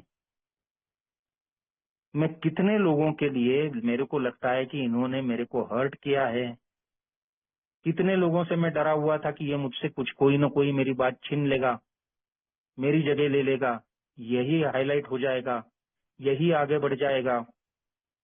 कितने लोगों के लिए मेरे को शिकायत थी कि यार महफिल में बैठता मैं हूँ लेकिन भाव ये खा जाता है, मेरे को ऐसा कैसे बोल दिया उसने, मेरी ओर ध्यान क्यों दिया उसने। तो ऐसी इन सारी चीजों के कारण मेरा जो है, मैं देखता हूँ उन्होंने चीजों में बांटा है मेरे को कि या तो मेरा सेल्फ एस्टीम, मेरा आत्मसम्मान हर्ट हुआ है, मेरे पॉकेट बुक्स यानी पैसे का मेरा नुकसान हुआ है, मेरी महत्वाकांक्षाएं जो हैं उनको चोट पहुंची है, मेरे व्यक्तिगत संबंध जो हैं वो खराब हुए हैं। इन व्यक्तिगत संबंधों में सेक्स भी आता है। कई चीजों को, कई लोगों को लेके मेरे को है ना, मेरा दिल अभी भी दुखता है यार। कई चीजों को लेके, कई लोगों को लेके मेरे को लगा था कि ये मेरे लिए खतरा है, और मैंने कुछ चीजें की हैं। कई लोगों के लिए आज भी मेरे मन में शिकायत है, और इन सारी चीजों की वजह से मैं जल भून रहा हूँ। तो ये सब लिख देने के बाद मेरे को समझ में आया कॉलम 3 में कि यार क्या होता है। यहाँ पे उन्होंने मुझे बोला कि रुको, ये सब लिखने के बाद एक बार फिर से नजर मारो, थरोनेस एंड ऑनेस्टी। आधा अधूरा प्रयास यहाँ भी नहीं करना है, ईमानदारी से और पूरी तरह से जो वो है लिख देना। और जब लिख के हुआ सारा तो गौर करके देखना है। और मेरे को यार पता चलता है इसके बाद, मुझे तो ये एहसास हुआ कि सारा मेरा ही किया कराया हुआ है। जो सालों तक मैं सोच रहा था, उल्टा चश्मा पहना था, सब गलत दिख रहा था, जो है नहीं वो दिख रहा था, और जो वो है वो नहीं दिख रहा था। मेरे को यहाँ पे बोला गया कि यस, गलत हुआ हो सकता है तुम्हारे साथ, कि ये दुनिया और दुनिया के लोग अक्सर गलत थे, लेकिन उनको गलत साबित करना यहीं तक मेरी पहुंच गई है यार, इसके आगे मैं कभी बढ़ा ही नहीं हूं।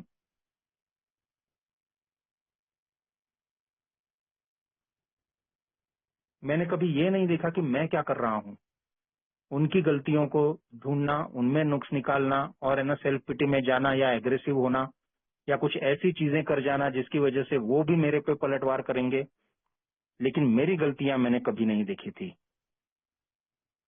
और इसीलिए मेरे मन में जो है इतनी रिजेंटमेंट लोगों के लिए भरी हुई थी, जिसकी वजह से मेरा जीवन व्यर्थ हो गया था और मुझे कहीं भी खुशी नजर नहीं आ रही थी। मुझे एक बार बोला था मेरे घर वालों ने कि यार हमको याद नहीं आ रहा है कि आखिरी बार तुम्हारे चेहरे पे स्माइल थी। और ये सब मेरे अंदर ही अंदर मुझे है ना जलाते रहते हैं, भुनाते रहते हैं, मेरे को अंदर ही अंदर मारते रहते हैं चीजें। ये मेरे लिए यार, मैं तो, उन्होंने बोला है कि शराब नहीं, ये चीजें तुमको मार रही है। और मेरे लिए इकलौती आशा जो है कि यार है ना, ये जो आध्यात्मिक अनुभव मुझे होता है पहला दूसरा तीसरा कदम करके ही, जो मुझ में थोड़ा बदलाव आया है, तो इसको मैं बढ़ाते जाऊं। तो ये रिजेंटमेंट का मेरे को कुछ करना पड़ेगा। मेरे को गुस्से से मुक्त रहना है यार, क्योंकि ये गुस्सा जो है, उन्होंने बोला था कि मेरे लिए जहर है। ये ब्रेनस्टॉर्मिंग, दिमाग में जो कोलाहल मचा रहता है, वो मेरे लिए नहीं है। लोगों से मायूस होकर रहना है ना, एक कोने में पड़े रहना, ये मेरे लिए नहीं है। मेरे को गौर से ये लिस्ट बोली गई कि यहाँ पे मेरे भविष्य की चाबी है यार। और बहुत इंपॉर्टेंट, मेरे को स्पॉन्सर ने बोला कि 3 शब्द है, ये हाईलाइट कर लो कि ये अब ये जो मेरा जीवन है, ये मेरा अतीत मेरे सामने आया है, अब इसको एंटायरली डिफरेंट एंगल से देखना है, अलग नजरिए से देखना है। लेकिन सिर्फ अलग नजरिए से नहीं, पूरी तरह से अलग नजरिए से देखना है। क्योंकि अब तक जो है मैं सिर्फ अपने एंगल से, सेल्फ के एंगल से देख रहा हूं। अब ये ईश्वर के घर का उल्टा निशान है यार। आध्यात्मिक रास्ते पे चला हूं मैं, तो बिल्कुल एंटायरली डिफरेंटली एंगल से जब मैं देखता हूं तो मुझे पता चलता है कि यस, ये दुनिया प्रॉब्लमेटिक हो सकती है, लोगों ने मेरे साथ गलत किया है, चाहे वो मेरे कल्पना लोक में हो। ऐसा कभी हुआ ही नहीं था जैसा मैं समझ रहा था, लेकिन मेरे मन में उसका दर्द इतना सच्चा होता है कि वो मेरे को मार देता है यार। मेरे को शराब के बिना दूसरी कोई दवा नजर नहीं आती है। लेकिन ये समझ में आने के बाद भी मैं इस चीज को दूर नहीं कर सकता हूं, तो मुझे लोगों के लिए सोचना पड़ता है। समझ में आता है कि सिर्फ मैं यार बीमार नहीं था, दूसरे लोग भी बीमार थे। मुझे उनके लक्षण, उनका व्यवहार, वो जो कर रहे थे वो अच्छा नहीं लग रहा हो, लेकिन मैं जिस तरीके से हैंडल कर रहा था वो तरीका बराबर नहीं है। यहाँ पे वो रिजेंटमेंट प्रेयर आती है यार, जो मेरे को रिहैब में ही उन लोगों ने बोली थी कि उन लोगों के लिए, अब ये बड़ी मुश्किल बात है मेरे जैसे इंसान के लिए समझना, कि जिन्होंने मेरा नुकसान किया हो, जिन्होंने मुझे चोट पहुंचाई हो, उनके लिए मैं प्रार्थना करूं, उनको ईश्वर से बोलूं कि मेरे हिस्से की खुशियां दे दो। लेकिन दरअसल मैं ये उनके लिए कर ही नहीं रहा हूं, मैं अपने लिए कर रहा हूं, क्योंकि ये मेरे गले का फंदा बन गया है। और जब ये मुझे कन्विंस ही नहीं हो रहा हूँ, मुझे विश्वास ही नहीं हो रहा हूँ, ऐसी ये चीज है, ऐसी ये प्रार्थना है जो यहाँ पे करने को बोला गया है, वो जब मैं करता हूँ तो रियली एक चमत्कार हो जाता है यार। क्योंकि जब मैं दूसरे के लिए दुआ मांग रहा हूँ यार, तो रिजेंटमेंट उसके लिए नहीं रख सकता हूँ मैं। और अपने आप में जहाँ पे हूँ उससे ऊपर लेवल पे उठाया जाता हूँ, उस समस्या से है ना मेरी लेवल ऊपर कर देता है मेरा ईश्वर। तो ये कमाल की चीज है, और ये चीजें ना मेरे को सतत हम अपनानी है। आज भी ये रेगुलरली करता हूँ। आज उतनी रिजेंटमेंट्स नहीं होती है, लोगों का उतना गुस्सा नहीं आता है, लेकिन आता है यार। आते से ही समझ जाता हूँ कि ये प्रेयर कर डालो, क्यों उसमें जलना भुनना रहना यार। किसी भी हाल में हमको पलटवार नहीं करना है, हमको बहस नहीं करनी है। और मैं बहुत है ना बहसमंद इंसान हूँ यार। लॉजिक मैं ही कैसा सही हूँ, तुम कैसे गलत हो, इसमें मेरे को लगता है मैंने आधी जिंदगी बिता दी यार। क्योंकि बीमार व्यक्तियों से मैं ऐसे नहीं करूंगा।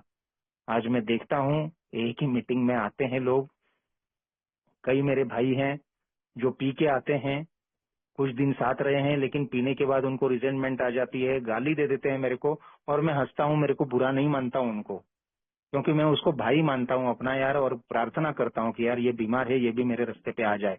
तो ये जो प्यार ए में आके मेरे अंदर पनपा है, ये जो समझ मेरे में अंदर आई है कि यार बीमार व्यक्ति है वो, मैं उल्टा ये कोशिश करूं कि उसके काम कैसे आऊं। तो मेरे बाकी के जो लोग हैं वो पी नहीं रहे हैं, लेकिन आध्यात्मिक रूप से वो भी बीमार है, तो उनके लिए भी ये रवैया अपनाता हूं, तो मुझे वही खुशी मिलती है जो एक शराबी भाई की मदद करके मिली है। फिर से हम उस सूची को देखते हैं, ये तीसरी बार देखने को बोला है, और हम सिर्फ अपनी गलतियों को देखते हैं, दूसरों की नहीं। कहाँ पे हम स्वार्थी थे, बेईमान थे, कहाँ पे सिर्फ अपने वाली ही देख रहे थे कि मेरा क्या है इसमें, और कहाँ पे मैं घबराया हुआ था। मतलब ये exact nature of my wrong, क्या गलती थी और एग्जैक्टली क्या थी, कारण क्या था। तो मेरा फॉल्ट नहीं था हर जगह, लेकिन मैंने क्या किया कि मैंने दूसरे की गलती पूरी तरह से नजरअंदाज कर दी, और मैंने सिर्फ अपना सोचा, क्योंकि इन्वेंट्री मेरी है कि यार मेरा, मैं अपना दोष कहाँ था ये देखूं, और जहां पे दोष मेरा दिखाई दिया उसको मैंने लिस्ट किया। और ये सब जैसे जैसे मैं लिखता जाता हूं तो मेरे सामने वो चीजें आ जाती है जिनका मैं बंधक बना हूं। डर, डर बहुत बड़ा हिस्सा रहा है, मैंने बताया आपको। तो इस डर के बारे में मेरे को बहुत गहराई से सोचना पड़ा, इनको भी मैंने एक लिस्ट बनाई, उसको भी पेपर में डाला कि मैं किन किन चीजों से डर लगता हूँ।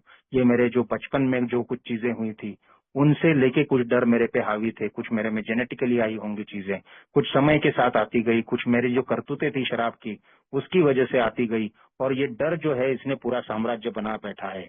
और इस डर का मैंने सामना किया जो था वो अपने दम पे करने की कोशिश करी, लेकिन इनको दूर कर नहीं पाया। तो यहाँ पे मुझे फिर से याद दिलाया गया कि अपने दम पे मत चल यार, इन डरों से तू अपने दम पे मुक्ति पा ही नहीं सकेगा। सेल्फ कॉन्फिडेंस बहुत था ना तेरे को, लेकिन अब नहीं बचा था, क्योंकि उससे मेरी समस्याएं नहीं सुलझी थी यार। लेकिन मुझे अब और एक अच्छा तरीका मिल गया है, और ये है कि मैं ना ईश्वर पे विश्वास करूं और उन पे निर्भर रहूं, क्योंकि ईश्वर की शक्ति जो है असीमित है यार, और प्रॉब्लम्स जो है, मैं भी और मेरी प्रॉब्लम भी, वो बड़ी सीमित है। तो मैं विश्वास करता हूँ यहाँ पे ईश्वर पे, और इसके इसी वजह से जो है मेरे पे जो संकट आते हैं उनका मैं शांति से सामना कर सकता हूँ यार। अभी भी आ रहे हैं, आज भी। तो यहाँ पे मुझे गॉड रिलायंस का फिर से एक बार मुझे मतलब समझाया गया है कि ये कमजोरी नहीं है किसी भी प्रकार की। यार बड़ा है ना, मजबूत हौसला रखना पड़ता है, या मेरे को रखना नहीं पड़ा, वो आ गया, डेवलप हुआ कि प्रॉब्लम है, और मैं निश्चिंत रूप से बैठा हूँ, क्योंकि मेरे को यकीन है कि मैं जो रास्ते पे चल रहा हूँ वो करेक्ट रास्ता है, और मेरे को प्रोमिसेस बताए गए हैं, उसमें ये बोला गया है कि यार happy free and joyous life है तेरे लिए। तो happy free and joyous life है, इसका मतलब मेरी प्रॉब्लम सॉल्व होने वाली है बीच में, मुझे डरने की जरूरत नहीं है, क्योंकि अब मैं नहीं देख रहा हूँ, मेरा मालिक देख रहा है। इसके साथ साथ बहुत इंपॉर्टेंट चीज पे आता है, वो ले आता है सेक्स। और सेक्स मेरे लिए सिर्फ इतनी चीज नहीं थी कि मैंने कितने लोगों से संबंध बनाए, क्योंकि वो लिस्ट मेरी बहुत छोटी हो जाती है। बाहर मैंने क्या किया है उससे हजारों गुना मेरे दिमाग के अंदर हुआ है। तो बचपन से जब मैंने देखा कि क्या क्या चीजें चली है मेरे दिमाग में, तो मेरे को पता चला कि बहुत ही डोमिनेंट हिस्सा रहा है, और वो होता ही है यार, ये सारी इंस्टिंक्ट्स हैं, ये प्रकृति ने दी हुई चीजें हैं, चाहे डर हो, चाहे सोशल सिक्योरिटी हो, चाहे सेक्स हो। तो ये सारी इंस्टिंक्ट जो हैं ये मेरे अच्छे जीवन यापन के लिए हैं या जरूरी चीजें हैं, लेकिन इनको मैंने किस तरह से डिस्टॉर्ट किया था, ये जब मैं सेक्स के बारे में लिखने लगा। अफेयर्स मेरे ज्यादा नहीं हुए हैं, मैं खुद को यही बोलता रहा कि डांस बार था यार, इतने चल रहे थे, मैं एक ही दो बार गया लेकिन बोर हो गया वहां से, मेरे को तो वो चीजें मैंने कभी की नहीं है।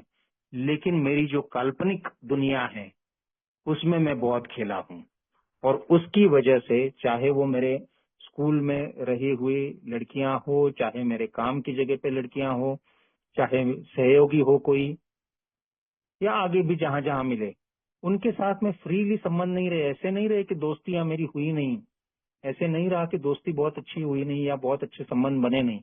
बट जैसे होने चाहिए वैसे नहीं रहे, और मैंने कई गलतियां, ये जो मेरी डिस्टॉर्टेड है अंदर की नजर, उसकी वजह से की है मैंने। तो यहाँ पे मेरे को उन्होंने क्लियरली बोला है कि यहाँ पे मेरे को कुछ आइडियल्स बनाने होंगे, और ये आइडियल्स बनाते हुए कोई भी मेरे को है ना, उन्होंने कोई नियमों का पाबंद नहीं किया है। मेरे को सिंपल पहले जो बोला गया था कि पूरी ईमानदारी रखनी है यार, अपने से और अपने ईश्वर से और मेरे स्पॉन्सर से। तो मेरे को आइडियल्स बनाने हैं अब, कि मैं जिस तरह से हर मामले में यार जिया हूं वैसे तो जी नहीं सकता हूं ना। जो गलतियां हैं की हैं, जो गलत तरीके से सोचा है उसको अब करेक्ट करना है। तो यहाँ पे मेरे सेक्स आइडियल्स जब बनते हैं वहां पे मैं रुक जाता हूँ फिर पे यार एक बार, क्योंकि मैंने कहा कि मैंने कुछ ज्यादा की नहीं होंगी बाहर चीजें, लेकिन करने की इच्छा जरूर रखता था मैं, या रखता हूँ। तो सेक्स आइडियल बनाते हुए मैं चालूपना करने की कोशिश करने लगा था, लेकिन फिर से मुझे याद आता है कि ये ना यार, honesty, open mindedness and willingness, छोटी सोच के साथ नहीं चलूं कि यार ये तो जीवन की सारी मजे, सारी खुशियां ही खत्म हो जाए। तो मेरे को ऐसा नहीं करना है। मेरे को ईमानदारी से मैं लिखूं, स्पॉन्सर का सलाह मशवरा लूं बाद में, तो वो मैं करता हूं। और वो जब मैं देखता हूं तो उसमें मुझे ध्यान रखना है कि सेल्फिश, डिसऑनेस्ट एंड इनकंसिडरेट, सिर्फ अपना सुख देखूं, दूसरे का क्या नुकसान होने वाला है उसमें ये देखूं ही नहीं, दूसरे का कहाँ पे दिल दुखेगा वो देखूं ही नहीं।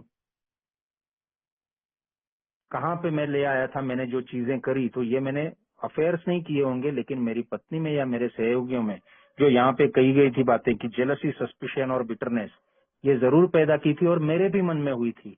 तो मेरे को ये कॉम्प्लिकेशंस, ये निगेटिविटी लाने वाली अब चीजें नहीं रखनी है। तो बोला गया था कि shape a Sen and sound ideal, एक समझ बूझ के साथ, सयानेपन के साथ, एक कॉमन सेंस के साथ मेरे को कुछ सेक्स आइडियल्स बनाने हैं। क्योंकि ईश्वर ने मेरे को जो सेक्स की प्रवृत्ति दी है वो मेरे आनंद के लिए दी है, और इसका और भी एक बड़ा पर्पज है कि जीवन आगे बढ़ता रहे। तो ऐसा नहीं है कि ये आइडियल्स बनाऊंगा मैं तो मेरे जीवन का है ना सारी खुशियां लुट जाऊंगा, पिट जाऊंगा, मैं ब्रह्मचर्य ले लूंगा या वैराग्य ले लूंगा। ऐसा नहीं है, बल्कि मेरे को गिल्ट नहीं आए, मैं और कोई बेवकूफियां नहीं करूं, और सेक्स जिस लिए मेरे को दिया गया है उस चीज का आनंद लूं।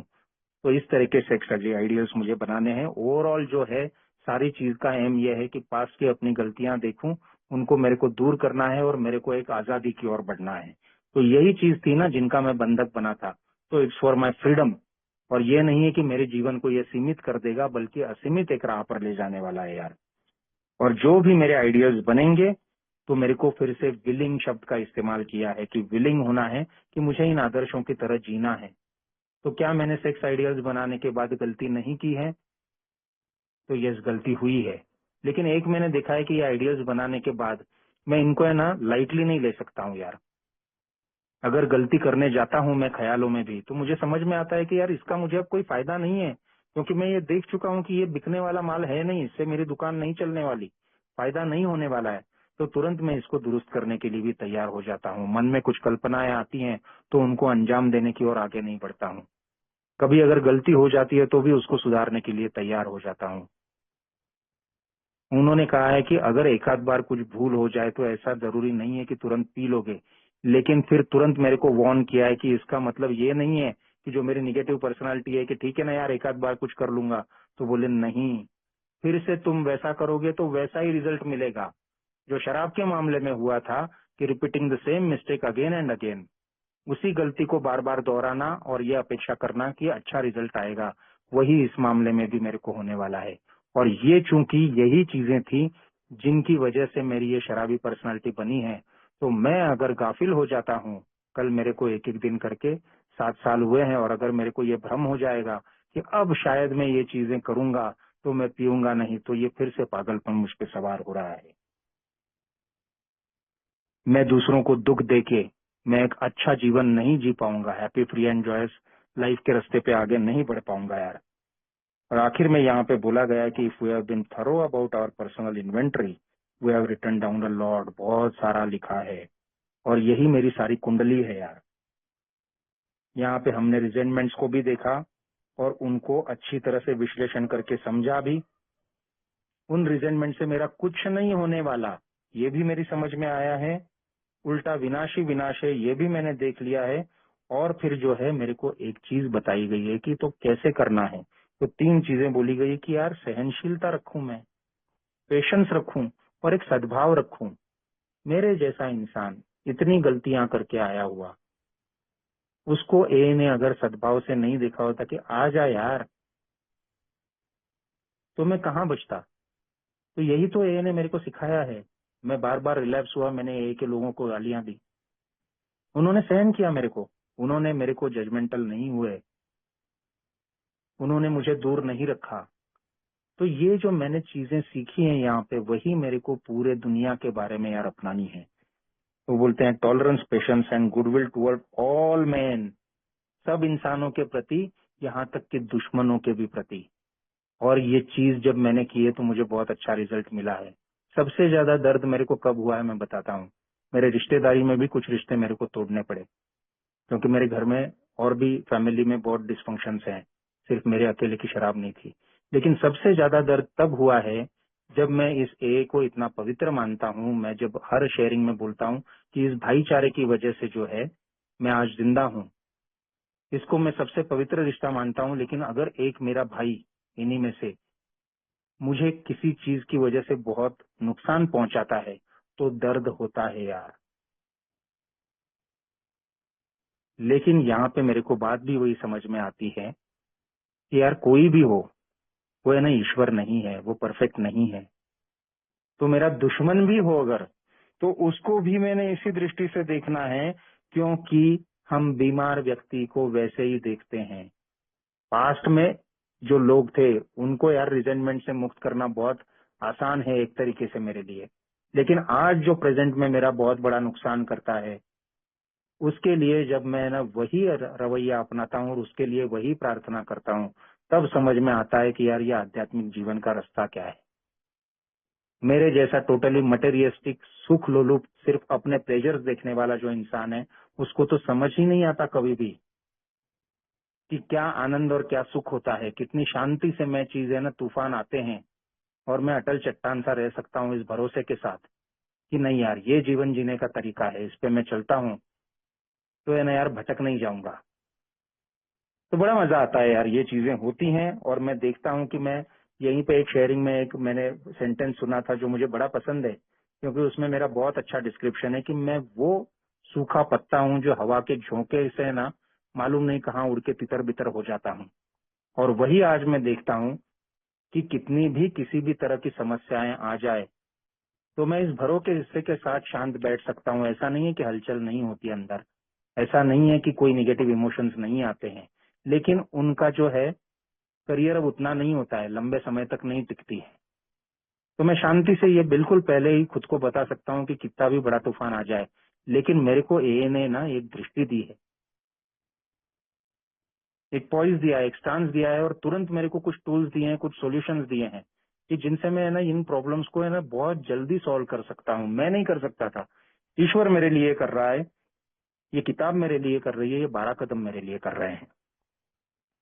बोले कि इस किताब में बार बार आप ये पढ़ेंगे कि faith did for us what we could not do for ourselves. तो ये श्रद्धा, ये आस्था जो है, मैं जो नहीं कर सकता था वो मेरे लिए ये आस्था कर रही है। और यहाँ पे आशा जताई गई है, और मेरे बारे में तो सचमुच ये ठीक है कि मुझे यकीन हो गया है कि ईश्वर जो भी मेरी सेल्फ विल है, और ऐसा नहीं है कि चली गई, ये कदम लेके भी मुझे टाइम हो गया कुछ, ये जाती है और लौट आने की कोशिश करती है, उसी तरह से जैसे शराब का ख्याल पहले लौट आने की कोशिश करता था। तो मेरे को वे ऑफ लिविंग दिया है ना, दिन की शुरुआत ही वैसे हो जाती है। और बाद में मुझे बोला गया कि जहां जहां मैं प्रार्थना करता हूँ तो कहीं ना कहीं पॉज लेके रीसेंटर कर रहा हूँ। तो बेलगाम होता ही नहीं है मन, हो जाता है तो भी खींच के ले आता हूँ कि ईश्वर दूर कर सकता है what ever self will has blocked you of from him. ये जो सेल्फ विल ने मेरे को रोक के रखा है, ये दीवार बन के बैठी है, इसको मैं नहीं निकाल सकता हूँ। लेकिन मैं अगर ईमानदार हूँ, खुला दिमाग रखता हूँ और विलिंगनेस रखता हूँ, तो ईश्वर ही इस दीवार को दूर करेगा। और अगर आपने पहले ही ये डिसीजन ले लिया है और इन्वेंटरी ले ली है, हैंडीकैप्स बोला है उन्होंने, वो चीजें है ना, हैंडीकैप है, इनकी वजह से मैं आगे नहीं बढ़ पा रहा हूँ, तो आपने एक बहुत अच्छी शुरुआत की है, क्योंकि आपने अपने बारे में की जो सच्चाई, और बहुत कड़वी सच्चाई थी, ये सब चौथा कदम जो था बहुत कड़वी सच्चाई, तो इस कड़वे सच्चाई के बहुत बड़े बड़े घूंट जो है वो आपने पी लिए हैं। तो यहाँ पे दोस्तों मैं रुकना चाहूंगा, और जैसा मैंने कहा कि बहुत ज्यादा टाइम ले लिया है मैंने, ये मेरा पहला ऐसा अवसर था जहाँ पे मैं किसी चैप्टर या किसी कदम की अंडरस्टैंडिंग बता रहा था बजाय कि अपने अनुभवों के, और ये अपर्याप्त होंगे इसका मुझे बिल्कुल पूरा यकीन है। बट कहीं ना कहीं ये एक नई शुरुआत भी आप लोगों ने मेरे से करवा दी। शायद आपका कुछ इसमें से फायदा हुआ होगा, तो I will be very happy. और अगर कहीं पे मैं गलत बोल गया हूँ, कहीं से कुछ मेरी अंडरस्टैंडिंग में खोट रह गई है, तो उसके लिए केवल और केवल मेरा दोष है, मेरे स्पॉन्सर का नहीं है। और यहाँ पे आपने शांति से सुना, ज्यादा समय सुना, इसके लिए मैं दोस्तों आपसे धन्यवाद कहता हूँ।